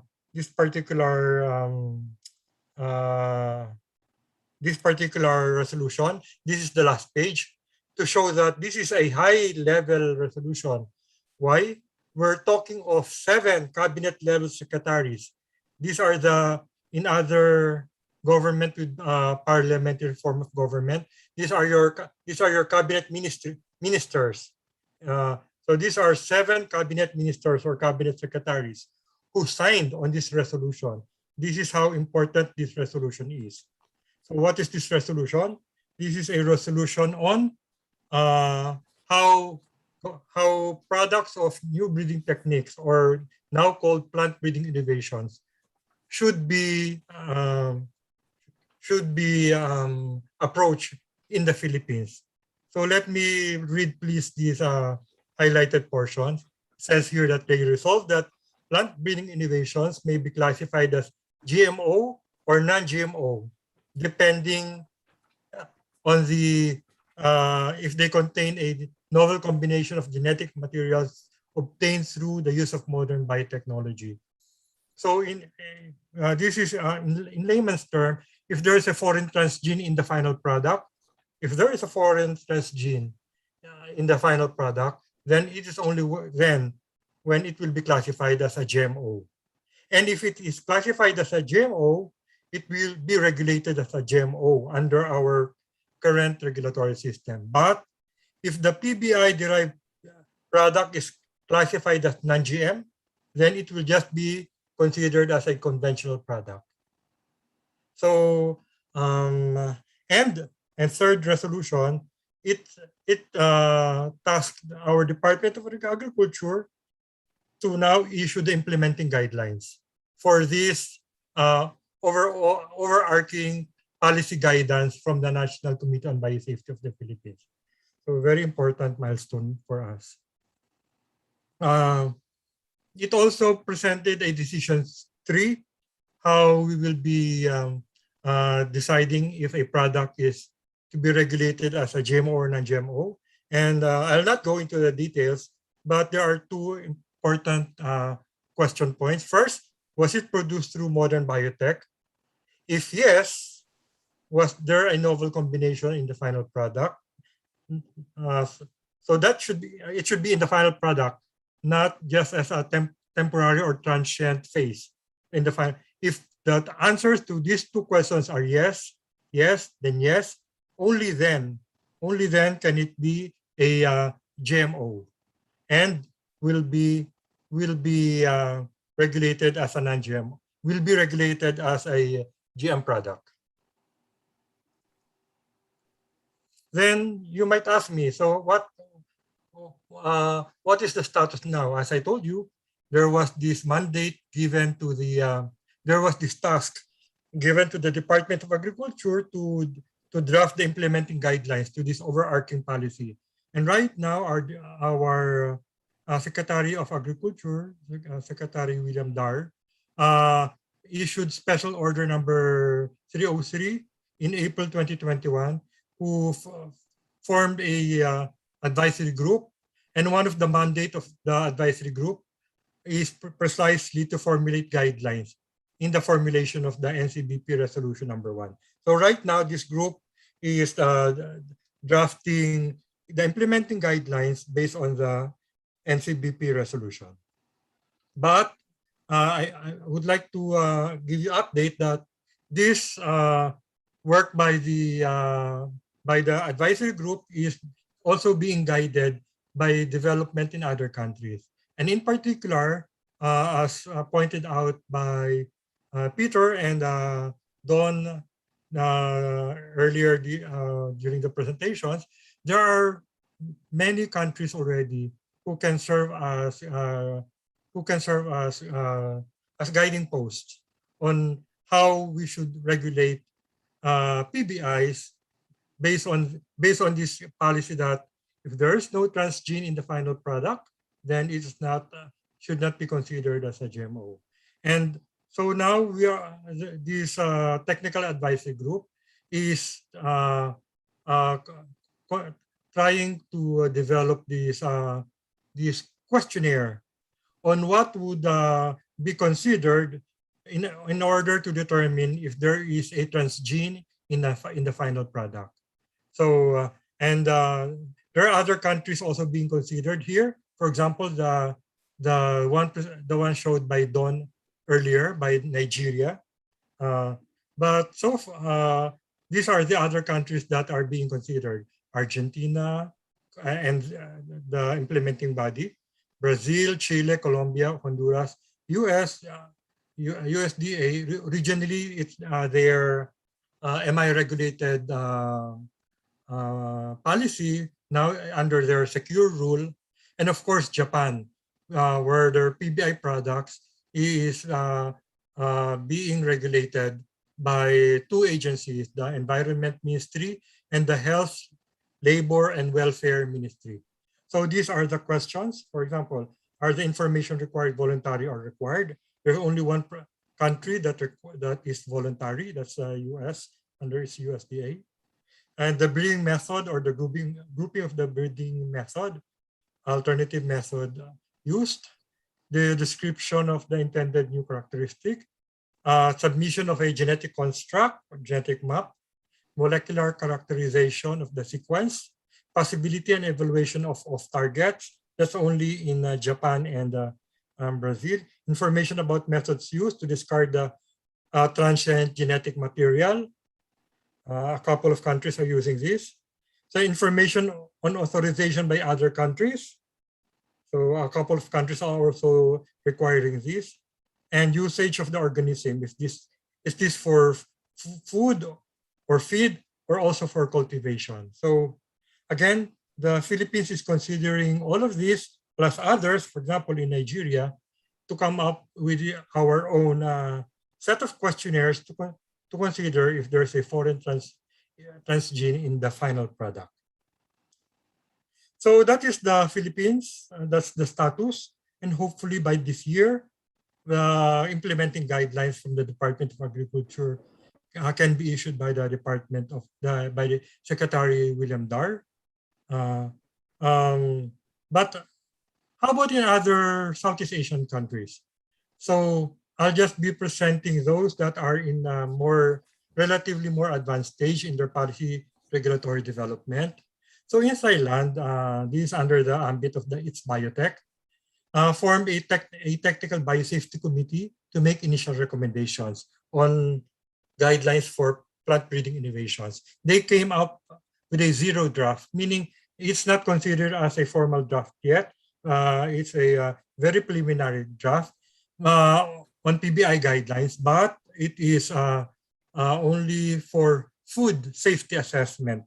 So they're not talking yet of environmental safety assessment. So it's limited yet on food safety assessment. And this was presented on July 9 in one of their webinar. There's no English version yet. There is no formal English version yet published. And there was a mention by one of the officials during that webinar that they expected this zero draft to have major revisions, and there was a pronouncement that they will most probably adopt the Japanese regulatory framework, the one I showed you earlier. In Indonesia, still there are advanced discussions, but there are no formal policies that have been yet developed. And they say that the policy on gene editing will emanate from their National Biosafety Committee for Genetically Engineered Products. And government has organized several gene editing webinars and workshops. And the most recent important one was on January 2020, which involved the major stakeholders. There was a statement that the initial position in Indonesia that PBI products developed through SDN1 shall be categorized as non-GM and therefore exempt from GMO regulation. So this is the most concrete statement so far from the emerging Indonesian policy. And for Vietnam, they already started discussions on PBI since 2 years ago by way of a scientific outreach for public awareness. And so far, they have conducted 3 scientific workshops. Again, they have no draft guidelines yet, but VAAS, the Vietnam Academy of Agricultural Sciences, have initiated discussion on ongoing R&D developments because there are also PBI products being developed in advance to the design phase. So they are similar to the Philippines. They are discussed when we had our initial discussions in 2017. There are now also discussions on the state of the art of their R&D, the capacities of their local R&D institutions, and global and regional policy developments. The state of the art in regulatory development globally. And finally, among the 4 countries, except for the Philippines, among the 4 countries, Singapore is more advanced. So they already have a draft policy called Regulatory Approach for Food Derived from Genome-Edited Crops. But again, you will see here, although there's already a draft policy, again, it's only limited to regulatory approach for food derived from genome-edited crops. This has been developed by the Singapore Food Agency. They have already conducted public consultation with a second round of public consultation targeted in the near future. The SFA proposes a risk-based product trigger approach for foods derived from genome-edited crops. So this is the decision tree. But the last slide will show this table. So the main question is the genome edited crops containing foreign DNA? Then it would require pre-market safety assessment by the SFA and the GMAC. And it will require final approval from the SFA, and it should be identified as such. Otherwise, if it does not contain a foreign DNA in the final product, this food product, it does not require pre-market safety approval by the SFA, and it will not be identified as a GMO. So with that, I think that's my last slide. So thank you.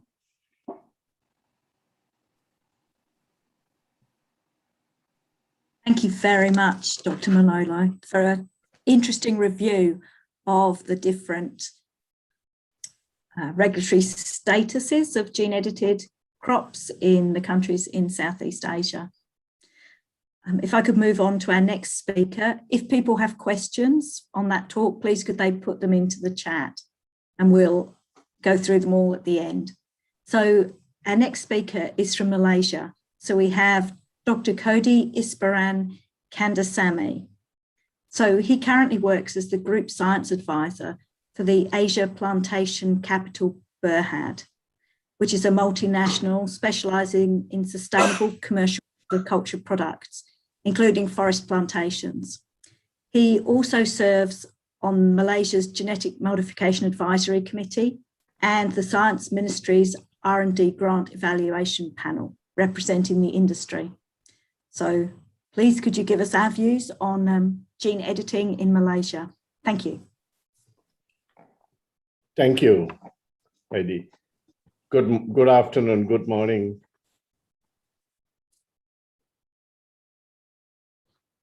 Inviting me to participate. Can I be heard? Is my voice clear? Yes, we can hear you. Thank you. Right. Okay. There was a remark saying internet unstable, so I'm not sure it's my end or somewhere else. I hope everybody can hear me now. In the interest of time, and I won't go. I'll be brief. As we know, the previous speakers, Donald, Peter, Frida, and Manolo has covered very much of the history of regulation, the evolution of plant breeding technology and GM. And I must say that we are not as advanced as the Philippines, where they have already come up with a resolution. We have not done that yet. And let me just describe through the Malaysian position. Malaysia's position is to support and encourage basic research to advance the understanding, the link between genes and diseases, especially for human and plants, and genes and productivity, particularly for plants. But saying that our major industrial crop is oil palm, and then in a larger scale, the commercial crops are paddy. The rest are basically smallholder farms. Yeah. So any technology development which will benefit the smallholder farms, which will be very much welcomed and supported. Now, of course, there's always a fear of off targets. That's the reason why we need solid scientific data to support the regulators in regulating this technology. As far as Malaysia is concerned, gene editing is still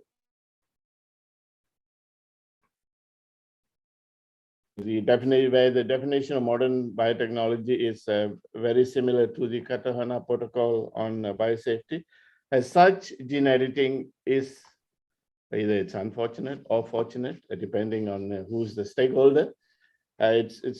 It's regulated under the Biosafety Act 2002. So we have the Act, as what Peter said earlier, the government has the Act. So the regulator just enforces the Act, and we do the regulating. And I'm part of the regulating organization. Although I represent the industry, trying hard to facilitate the industry, but regulation is part and parcel of what the law requires. So the law covers all research activities and resulting product that arises from modern biotechnology. So, as I said, gene editing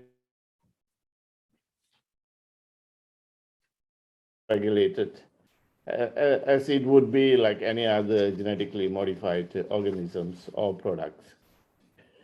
Well, the Act recognizes the immense potential, but it also recognizes the possible risk associated, thus the need to regulate. Yeah, so that's and as agriculture in Malaysia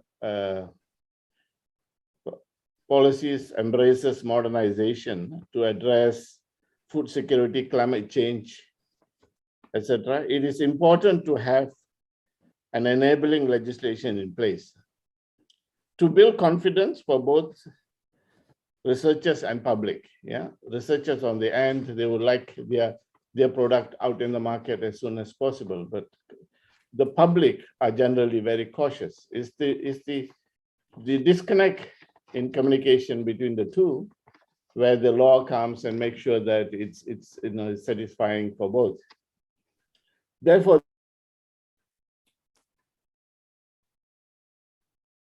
as the law, the Biosafety Act 2007 allows for possible exemptions. Yeah, so there are discussions, but as I said earlier, we are not as advanced as the Philippines, where there is already a policy statement, or as advanced as Singapore, but Singapore it's easier because they don't do much cultivation, so it's more for food.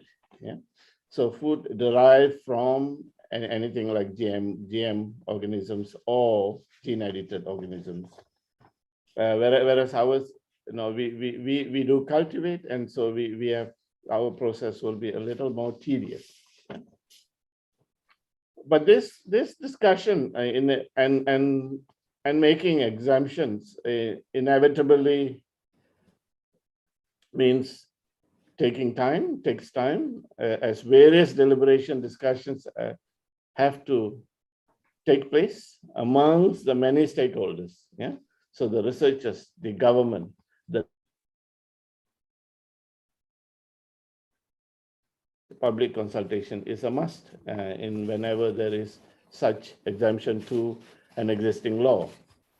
So up to date, although we wish so much, up to date, we do not have any gene-edited or GM plants gone from lab to land. And as a genetic engineer myself and as a commercial planter, I would love to see, although I love to see the plants, GM plants or gene-edited plants out in the field in Malaysia, but it has not happened yet.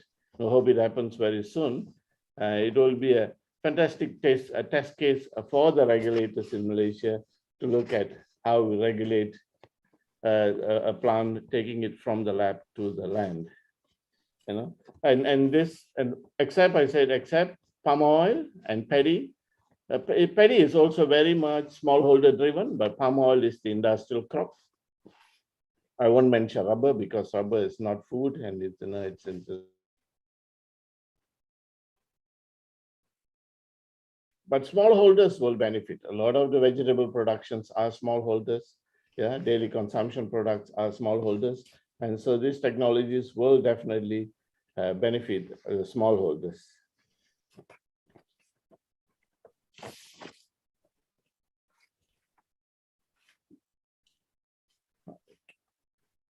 Okay, that's much I have at this point, and I'll be willing to answer any questions if there is any. Thank you. Oh, thank you very much for those insights. Now, our final speaker from the panel is Dr. Vibha Ahuja. So Vibha is the Chief General Manager of the Biotech Consortium of India Limited. So she's an expert on biosafety and regulatory aspects, particularly with reference to genetically modified organisms, having more than 25 years of experience in the field. So Vibha is going to talk about regulation of gene-edited crops in India. Thank you very much, Vibha. Thank you, Heidi, and thank you, Dr. Jang, for giving me this opportunity to share the Indian situation. As we are already over time, I will just quickly inform the audience about what's going on in India.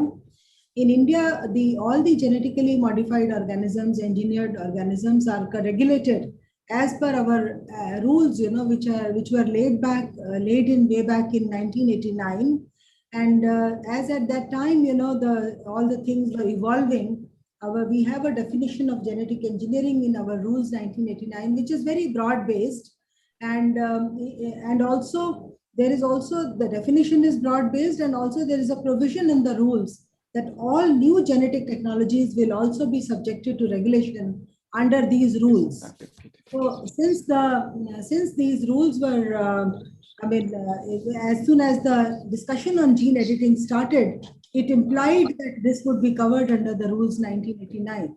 However, our Department of Biotechnology, which is one of the regulatory agencies, the Ministry of Environment and Forest is the apex agency supported by the Department of Biotechnology and the state governments in the monitoring role. So the Department of Microbiology and has taken up initiative and drafted the guidelines for gene editing in December. They released it in January 2020. But these guidelines encompassed everything, the plants, animals, microorganisms, everything. So there were a lot of consultations in the country, including by our National Academy of Agriculture Sciences, which recommended a very nice framework particularly for the gene editing in plants. Now, this is the framework which has been used by the Department of Biotechnology. It is almost similar to the new guidelines. The new guidelines have been made and which are under discussion by the regulatory agency. But as far as we know the details of the guidelines. The key factors is that SDN1 and SDN2 categories of genome edited technologies, which do not involve or carry any exogenous DNA and are comparable to the naturally occurring variances, will be exempted from the rules 1989. Although this process will take a little more time because the apex committee, which is Genetic Engineering Appraisal Committee, has to approve it, and then there might have to be a legal amendment, kind of an amendment issued to the rules 1989. But we are still waiting for these decision by the apex committee. Although the guidelines also indicate that the initial activities, research activities, which will be undertaken under the contained conditions, laboratory, greenhouse, till the time you confirm that that the product is transgene free, it would be regulated under the guidelines. But subsequently, once it has been demonstrated in SDN1 and SDN2 that we do not have any transgene, then it would be subjected to the regular laws for the testing of the conventionally bred varieties. The products of SDN3, which will be classified as the genetically modified organisms, and they will be treated in the same rules as Rules 1989. So this is the broad approach which is in the pipeline, but this is still under consideration of the apex. We are hoping that it is.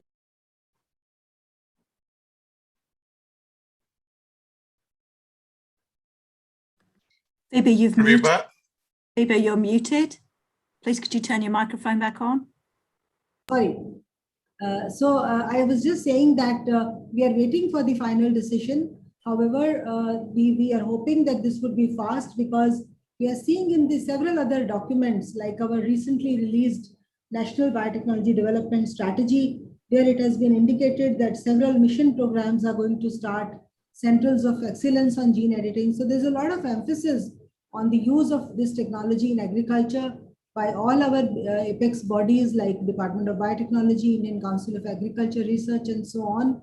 But definitely the regulations will play a key role in bringing the fruits of this research to the use by the farmers. And so we are just waiting for these guidelines to come out. Thank you. This is all I have to say.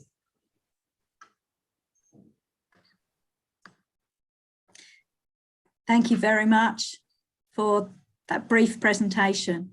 Now, I realize we are over time, Can I pass back to the organisers to see whether we want to continue with questions or whether we think we should wrap up given the time?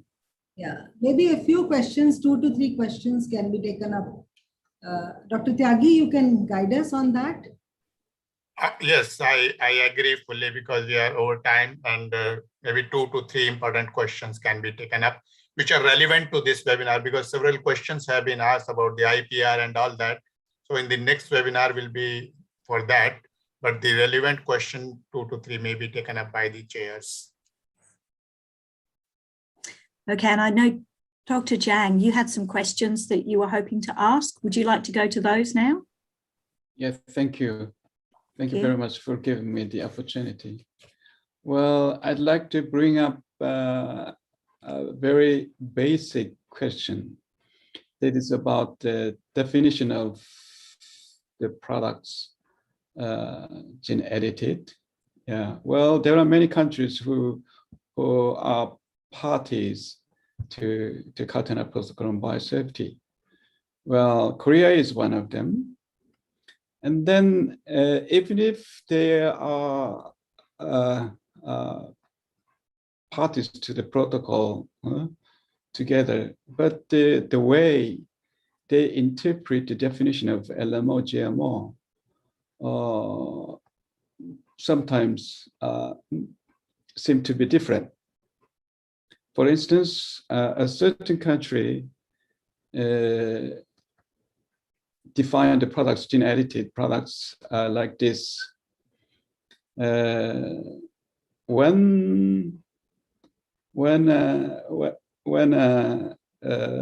gene product does not contain extracellularly made material, then it did not fall under the definition of LMOs by the protocol. By the way, according to the interpretation of the definition of LMO in the protocol, well, I'm looking at the explanatory guide to the Cartagena Protocol on biosafety. It is written like this. Yeah, interpretation. The word that I think most important is the word genetic material. Because the living modified organisms contains novel combination of genetic material produced by modern biotechnology. Well, then the protocol explanatory guide, according to it, it says, even if a novel combination of genetic material did not result in observable change in, for example, the phenotype or appearance and behavior of an organism, the combination would still be novel. The novelty of combination could arise through the presence of a novel form of a functional unit of heredity, resulting from a change that modifies the unit by altering, inserting, or deleting one or more nucleotides within the unit. According to this, any change to the nucleotides, whatever small, it could be interpreted as LMO by the protocol. Well, in this aspect, I would like to ask this question, opinions. Yeah, from I think all the 3 speakers' presentation are related to this. Yeah, anyone would be okay with my question. Yeah. May I? Yeah, sure. Well, the way I see it is, if it's not part of the original document and it's just an interpretation by some by even a technical group, then I think it should be, then it should be, oh, then I think it should be still open to negotiations. Mhm.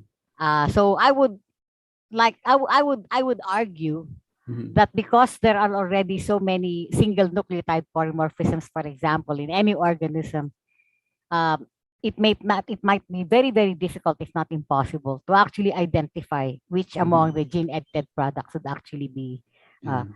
considered LMO. Mhm. So that's my take on it. So if it's not part of the original document, I will take it as still open to other interpretations and can be negotiated in the COP. Mhm. Thank you. Yeah, thank you. Heidi, one question I have picked up, which we have been asked during the registration. It is a common to everybody's interest. And I would like the Don, if he's there, he can respond, or any other speaker. How do we achieve policy harmonization across the border for gene editing? What is the command? It is a very general question, but it is the interest of everyone and curiosity everybody has here. Can Don respond to? Yeah. Thank you. That's not an easy question, but I think one of the ways is actually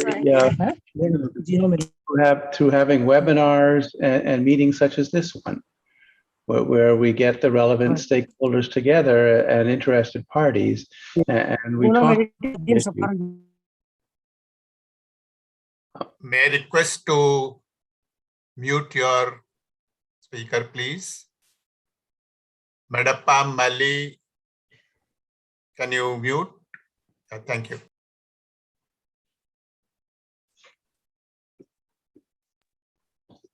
Don, please continue. Yeah, as I was saying, I think one of the ways to try and achieve harmonization is through these kinds of dialogues that we're having here today. It's a good first step because it helps to sort of broaden the understanding of the issues amongst all of the relevant players in that. And I guess at the end of the day, governments of different economies need to be of the same motivations. They have to realize and appreciate sort of where they want to go and how they want to deal with the technology, and whether they want to sort of continue to take a very precautionary approach or a different path. And I think that's one of the things that we're hoping with this particular suite of technologies is that economies do take a different path than maybe they chose with the first round of sort of genetic transformation technology. Thank you. Yeah. Could I ask a slight follow-up question to that one to the speakers as to what do you think the worst outcome for gene-edited crops is? Is it the continued uncertainty about their regulation, this kind of patchwork that we've got of the moment of some countries considering them as GMOs and some not? Or is it everybody regulating as GMOs? What is the worst? In my view, Heidi, I think it's uncertainty is probably the worst. And I don't think it matters whether you're an academic researcher working on a project or whether you're a large corporation in that. Uncertainty is the hardest things to deal with. If you know what you've got to do, you can make a plan to deal with it. And when you don't know it, it makes it really almost impossible.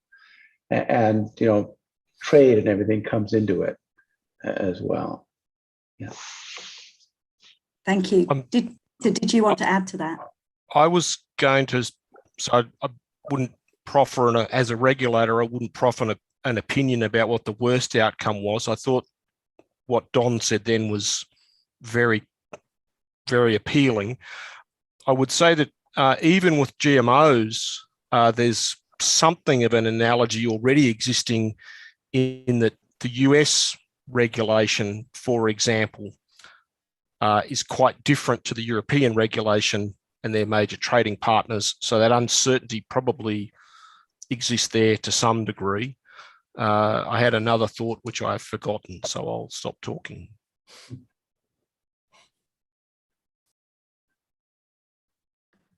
Okay, thank you. Dr. Jiang, did you have other questions that you wanted to pose? Well, I think we have many questions which are in the chat box.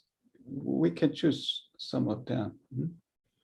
Can you, Dr. Heidi, did you read some of them? I'm now just looking at. Can I jump in straight away? One of the questions I saw early was about whether gene drive organisms would be considered as GMOs. And I think from the Australian perspective, and I suspect for just about every process trigger-based system in the world, they will be, because they are qualitatively transgenic organisms, in that unlike the genome editing we've been speaking of in these webinars where small changes might be made, the whole, even though you talk about CRISPR gene drives, it's the addition of the whole CRISPR gene plus the gene of interest. So they're clearly GMOs, transgenics, according, to the, they don't fall in the same basket as genome editing that we've been discussing here, in my opinion.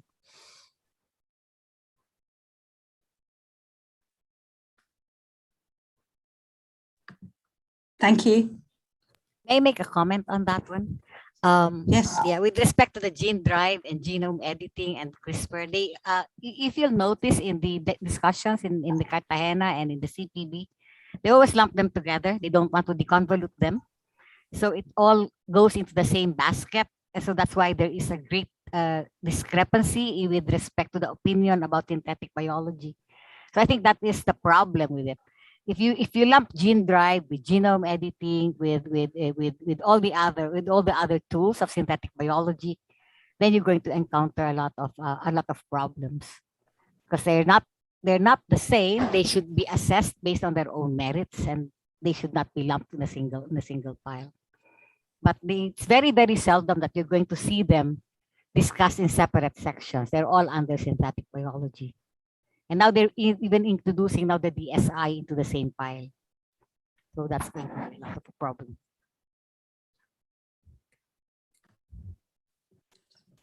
Okay, thank you. One of the questions in the chat is about, I think it's basically to Viba. In the case of the Indian scenario, where will CRISPR-Cas derived products be grouped under? If you see the end product, it is as good as derived from mutation breeding. These gene-edited lines should be considered under group 1. So is that a question that you can respond to? Thank you. Yeah, very much, like this is the point that has been made was the main consideration during the discussions, that the products of the SDN1 and SDN2 are similar to that of conventional breeding.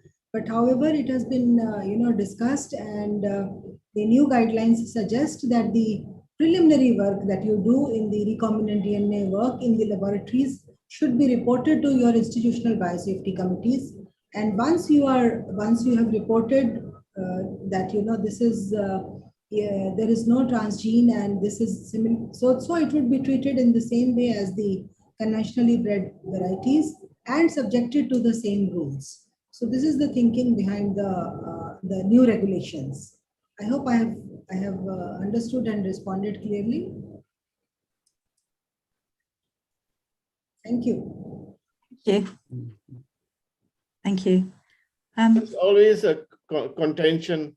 There's always a contention that regulation is really difficult and makes everybody's life difficult. But it doesn't have to be that way. It can be regulated, and it can be seamless, and it can be made simple. It's how we handle regulation. I think, whenever we talk about regulation, everybody gets very frightened. And being a regulator myself, I think the drive will be to make it, look at proper scientific data and make it as easy as possible, both for the researcher and the end user. I think, we have to make regulation easier, not so frightened, frightened everybody. And,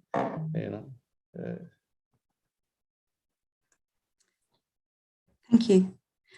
One of the other questions that came in before the seminar was about whether genome-edited plants and genetically modified plants would be treated by the public with suspicion. So do people here think that genome-edited plants are more acceptable to the public?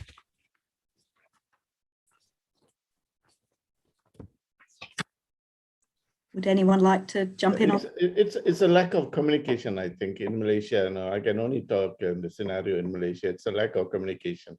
The public is not so well informed, who's so terrified the moment they hear that it's anything to do with genome or genetic, and so it's a matter of communication, I think, and creating awareness supported by good science, and that so it will make everything easy if that's communicated. A lot of the hurdle is the lack of communication, I think.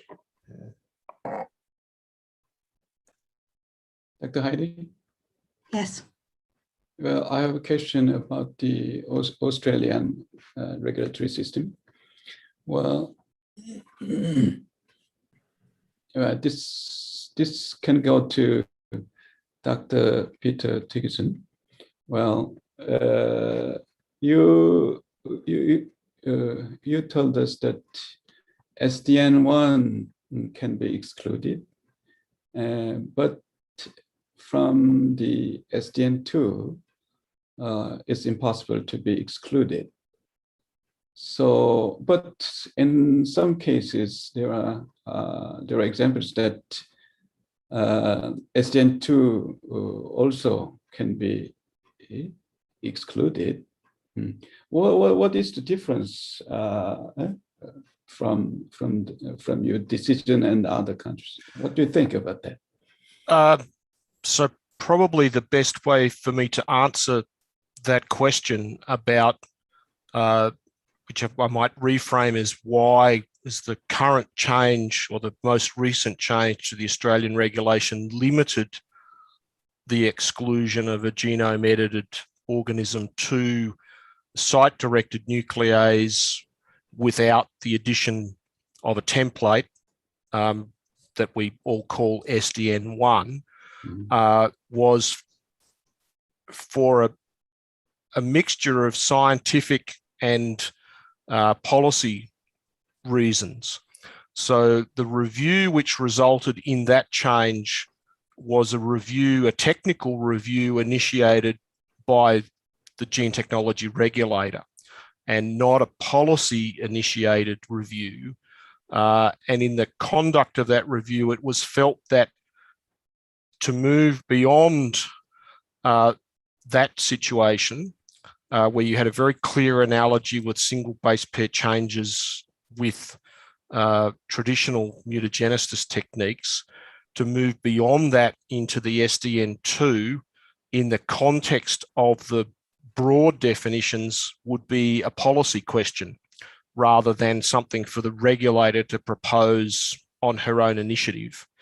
And so that was taken up in a sense, if you recall that slide that I skipped over very quickly, in what we might call the big P policy review, with the recommendation indicating that there might be further updates to definitions which might include further exclusions, but that was as far as the technical review was able to take it, and I simply don't know if there will be changes from the big P policy review. So that's probably not a very satisfactory answer to your question, but that's my understanding of how we arrived at that, is that's what was proposed and done at the time.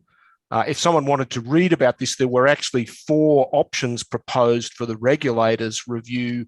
And in terms of that being taken forward, there were reasons given for why that option was chosen. And I won't attempt to recount those. I think that information is still on our website.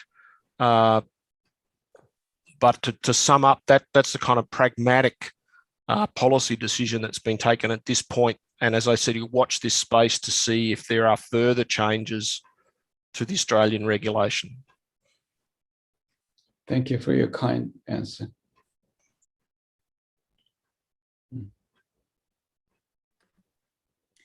I'm conscious of time now. It's, I believe we're 30 minutes over time.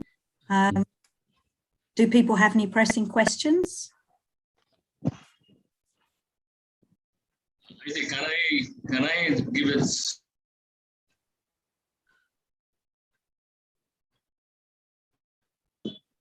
Can you allow me to speak a little bit? Yeah, you can. It's from Professor Imdadul Haq from Bangladesh. Yeah.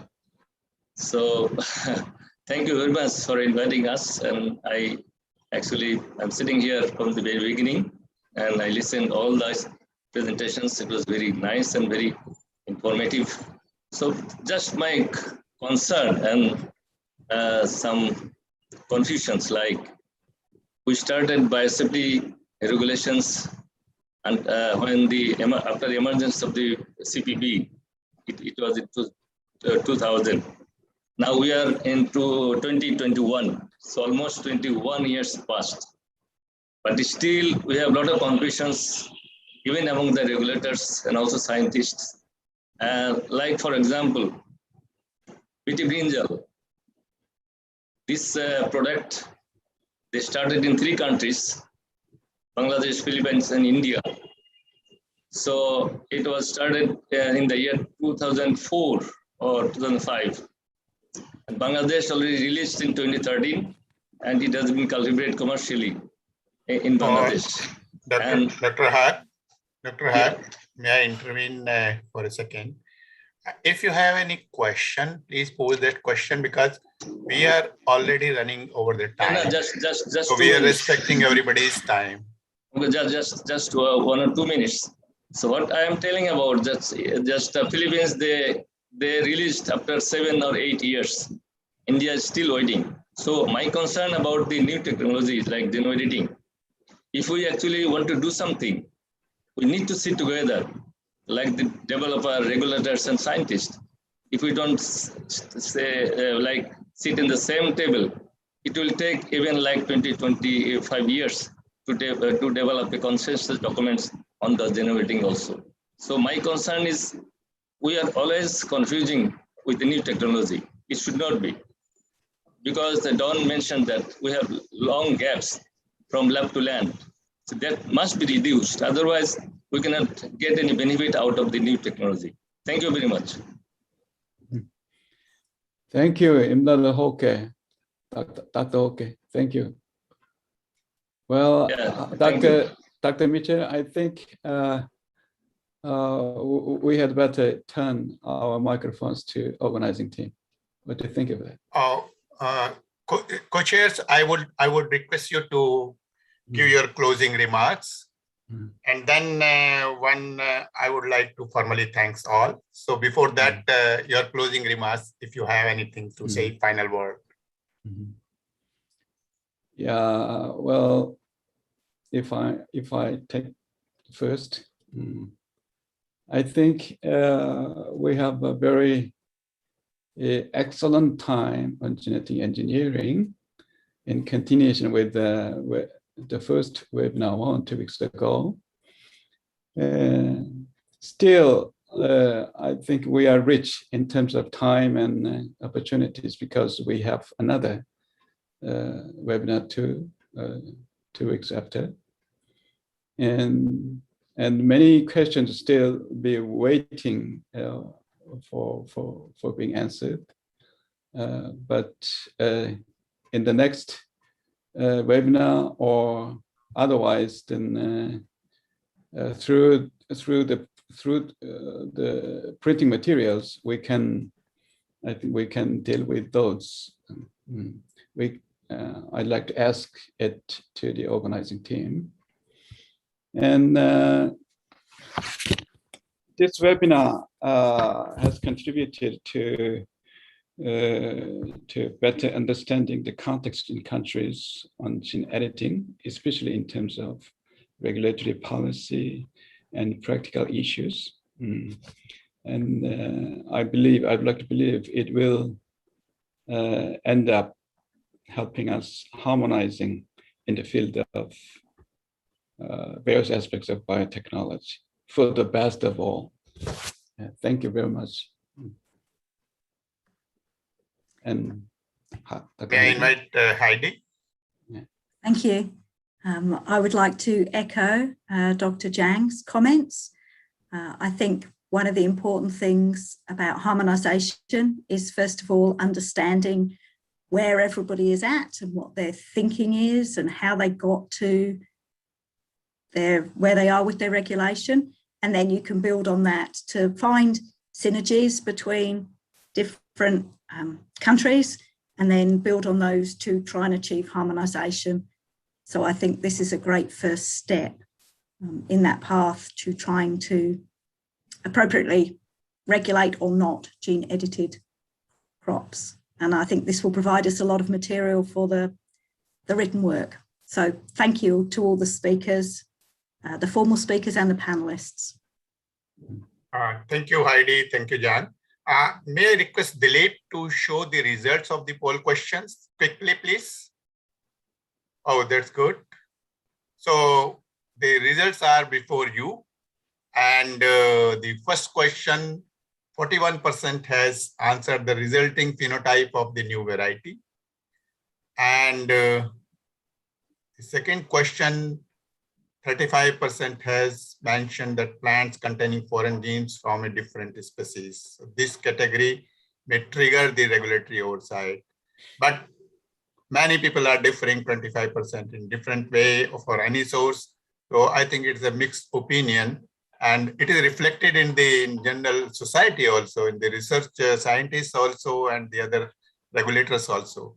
So it will be helpful. Thank you, participants, for participating in this poll question. And now, with the permission of the co-chairs, I have one formal vote of thanks. And let me, first of all, thank the co-chairs. For the paucity of time, I will not name each and everyone. So my sincere thanks to the co-chair for efficiently conducting this webinar. To the speakers who have taken a lot of words to make the presentation and responding to the queries or the clarification from the participants, and the panelists who made this discussion very vibrant. And I would like to thank the organizers also, particularly the Korea Biosafety Clearinghouse. The director is here, Dr. Homing Jang is here. And the PCIL, Dr. Vibha also working as a panelist. And in fact, to tell all you, that Vibha and her team has been doing a lot of efforts and to organize all this series of webinar in this project. So thank you, Dr. Vibha and your team. And I would like to thank my colleague in Napari Secretariat who has done a lot of background work. Thank you so much, all the participants, for making it very successful, because a lot of participants are about 390 I see on the screen still. And I invite you to all for the webinar 3. As I mentioned, we are having a series of webinars. That webinar 3 will be on enabling policies for enabling policy for genome editing in agriculture. And many of the questions what have been raised or not answered, or you could not get the opportunity, maybe about the regulatory policies, you will get the opportunity in webinar 3. So all you are requested to stay tuned till 18th of August and the same time, and you can use the same link. And till then, thank you and bye-bye. We stop here with the permission of the co-chairs this webinar. Thank you, co-chairs. Thank you. Thank you. Thank you. Thank you. Bye. Bye.